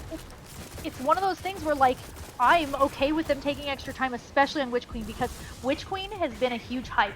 I'm excited. I'm not as excited as some people. I know that. I can say that. There's no reason. I'm just not, you know, it's just not hit me that hard, and maybe that'll change as stuff comes out. You know, I wasn't super excited for Shadowkeep, and then Shadowkeep came out, and I was like, "Ugh, give me more of this." So it could be more like that. Right. But I don't want this to turn into the stuff with Aramis, where everyone Oh, thought that yeah. was going to be a huge deal, and then it came out, and it was like, oh, this is Exactly. okay. Come on, make sure you finish it. Give me something finished. Give me something crisp. Even if there's some bugs, okay? There's always going to be bugs. You've got a kind of like roaming setting with multiple players all the time. You can't get rid of all the bugs. It's not physically fucking possible. Just ask, the studio who works on Warframe, who goes, well, you guys broke the game again. It's broken again. I don't know how it Digital happened. I mean, Extreme. look at Telesto. There's a Oh my there's a god, freaking- Telesto. there's Yeah, a freaking- let's They should just remove it from the game at this point. There's a No, Twitter. Telesto! No, There's there's nothing wrong with Telesto! There's a Twitter account called "Is Telesto Broken Again?" or "How many days so since good. Telesto's last Yep. broken?" Yep. It's a thing, and it's hilarious.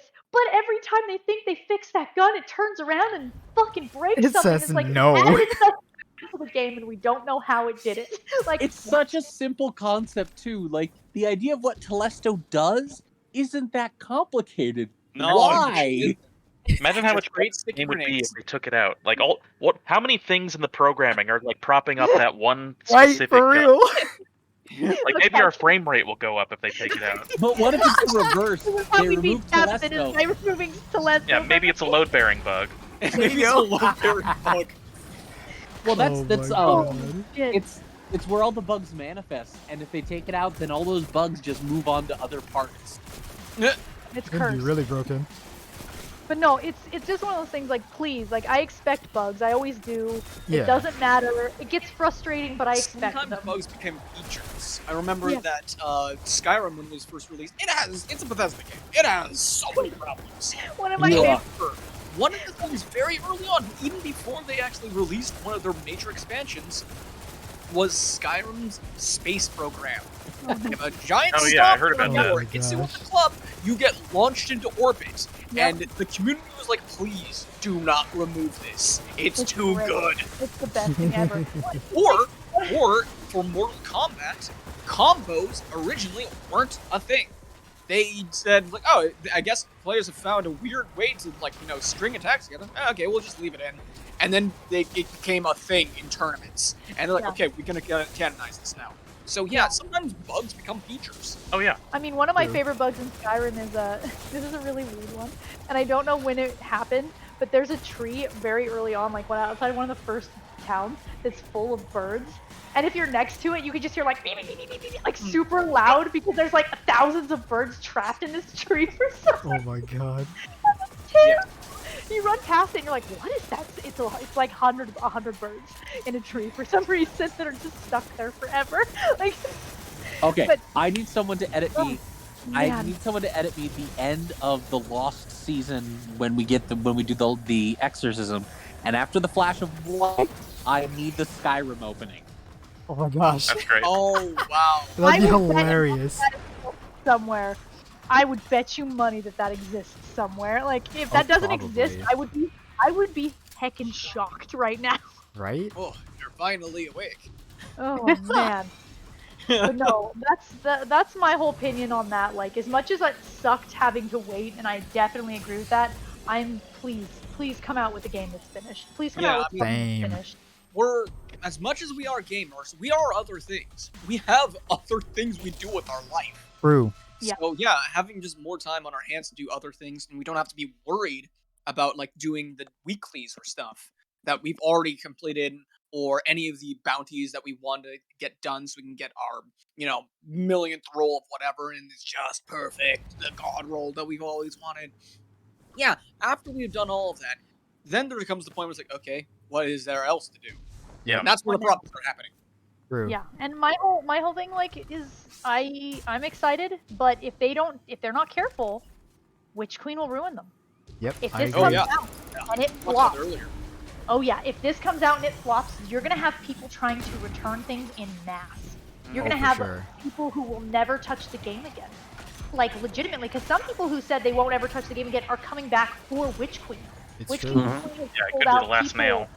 So Yep. many people are like, oh my gosh, the story. I need this story. People that maybe used to play PvP are like, I'm not even playing PvP anymore. I'm here for the story. People I didn't expect to play are coming back to this game because of what's going on in the lore. Yep. And if they fuck that up, if they flop hard, Oh man. that's it. Their Yeah, game will it'll be fail. crazy. They will. So many people will leave the game so rapidly that it may not come back from. Yeah, because True. this is equivalent to Taken King in a lot of different ways. Yep. Including the hype. Because Taken King was like the expansion that saved Destiny 1. Really. Mhm. Yeah. Because it added story. That according to all the fan base, it added the story for the first time into the main Sure campaign. did. So yeah. And But to a lot this of people, one, this is the this Taken King is all a over again. 7-year-long thing that has been now coming to fruition. So again, a lot riding on this. Yeah. Exactly. So yeah, No pressure. to wrap up the season 15 segment, like it was I feel like, well, because I've said this before when Beyond Light came out, or even before Beyond Light came out, that like Bungie really knows how to start years for expansions and end years for expansions. This was a good setup for Witch Queen, in my opinion. Like it was a lot of like lore and like a lot more background on her. We got to actually interact with her and talk with her. Like, we don't really get to talk with our enemies much. Yeah. And we actually got to talk with our enemy. We got to sit there and talk with Savathun and have a full-on conversation with her almost. Yeah, Like, it's Just good as character boring as I development. knew Yeah, she was going it was good for setting up Witch Queen. And then the whole hype with their marketing is just as good as well. But Well, they're very good at hyping up things. for sure, yeah. And like that, so that it did what it was supposed to do, in my opinion. 100%. So yeah. So at this point, before we go into the later half, which is a lot of like speculation and like, what Bungie as a whole could have done better with the whole year, or what or what should continue, like stuff you liked from this year of content that should continue on into Witch Queen and stuff like that, and how the game as a whole, well, how was the game as a whole, but we've already really touched on that, so we don't have to touch that. And then the last segment is what stuff we're looking forward to. But right now, let's take a break, because I need to get up and walk around. I'm also going to grab myself a snack. So anybody that, since we're also streaming on Twitch right now, anybody in chat, we're going to be taking a small break. We'll run a couple ads, and we'll be on a BRB screen. Let's get up, stretch, go to the bathroom, get some more water. Yeah, because it's been 3 hours. Yeah, exactly. It's been I kind of said that in it's been chat, like 2.5 guys? hours. Yeah, so we will be taking a break. When we return, we'll be touching on future stuff, but not spoilery stuff, just future stuff. What we want to see, what we think Bungie should continue to do, what didn't work, what does work, and stuff we're excited for. All right, see you in a few minutes.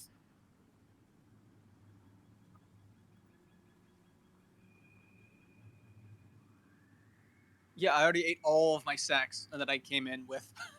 Cool. I'm gonna get up and walk around as well because I need to stretch my leggies. Yeah, I got nothing in front of me anymore. I'm just like, I came in hungry. I'm like, okay, I just didn't grab something while Mercy was talking. That's when because I was first. I'm just like,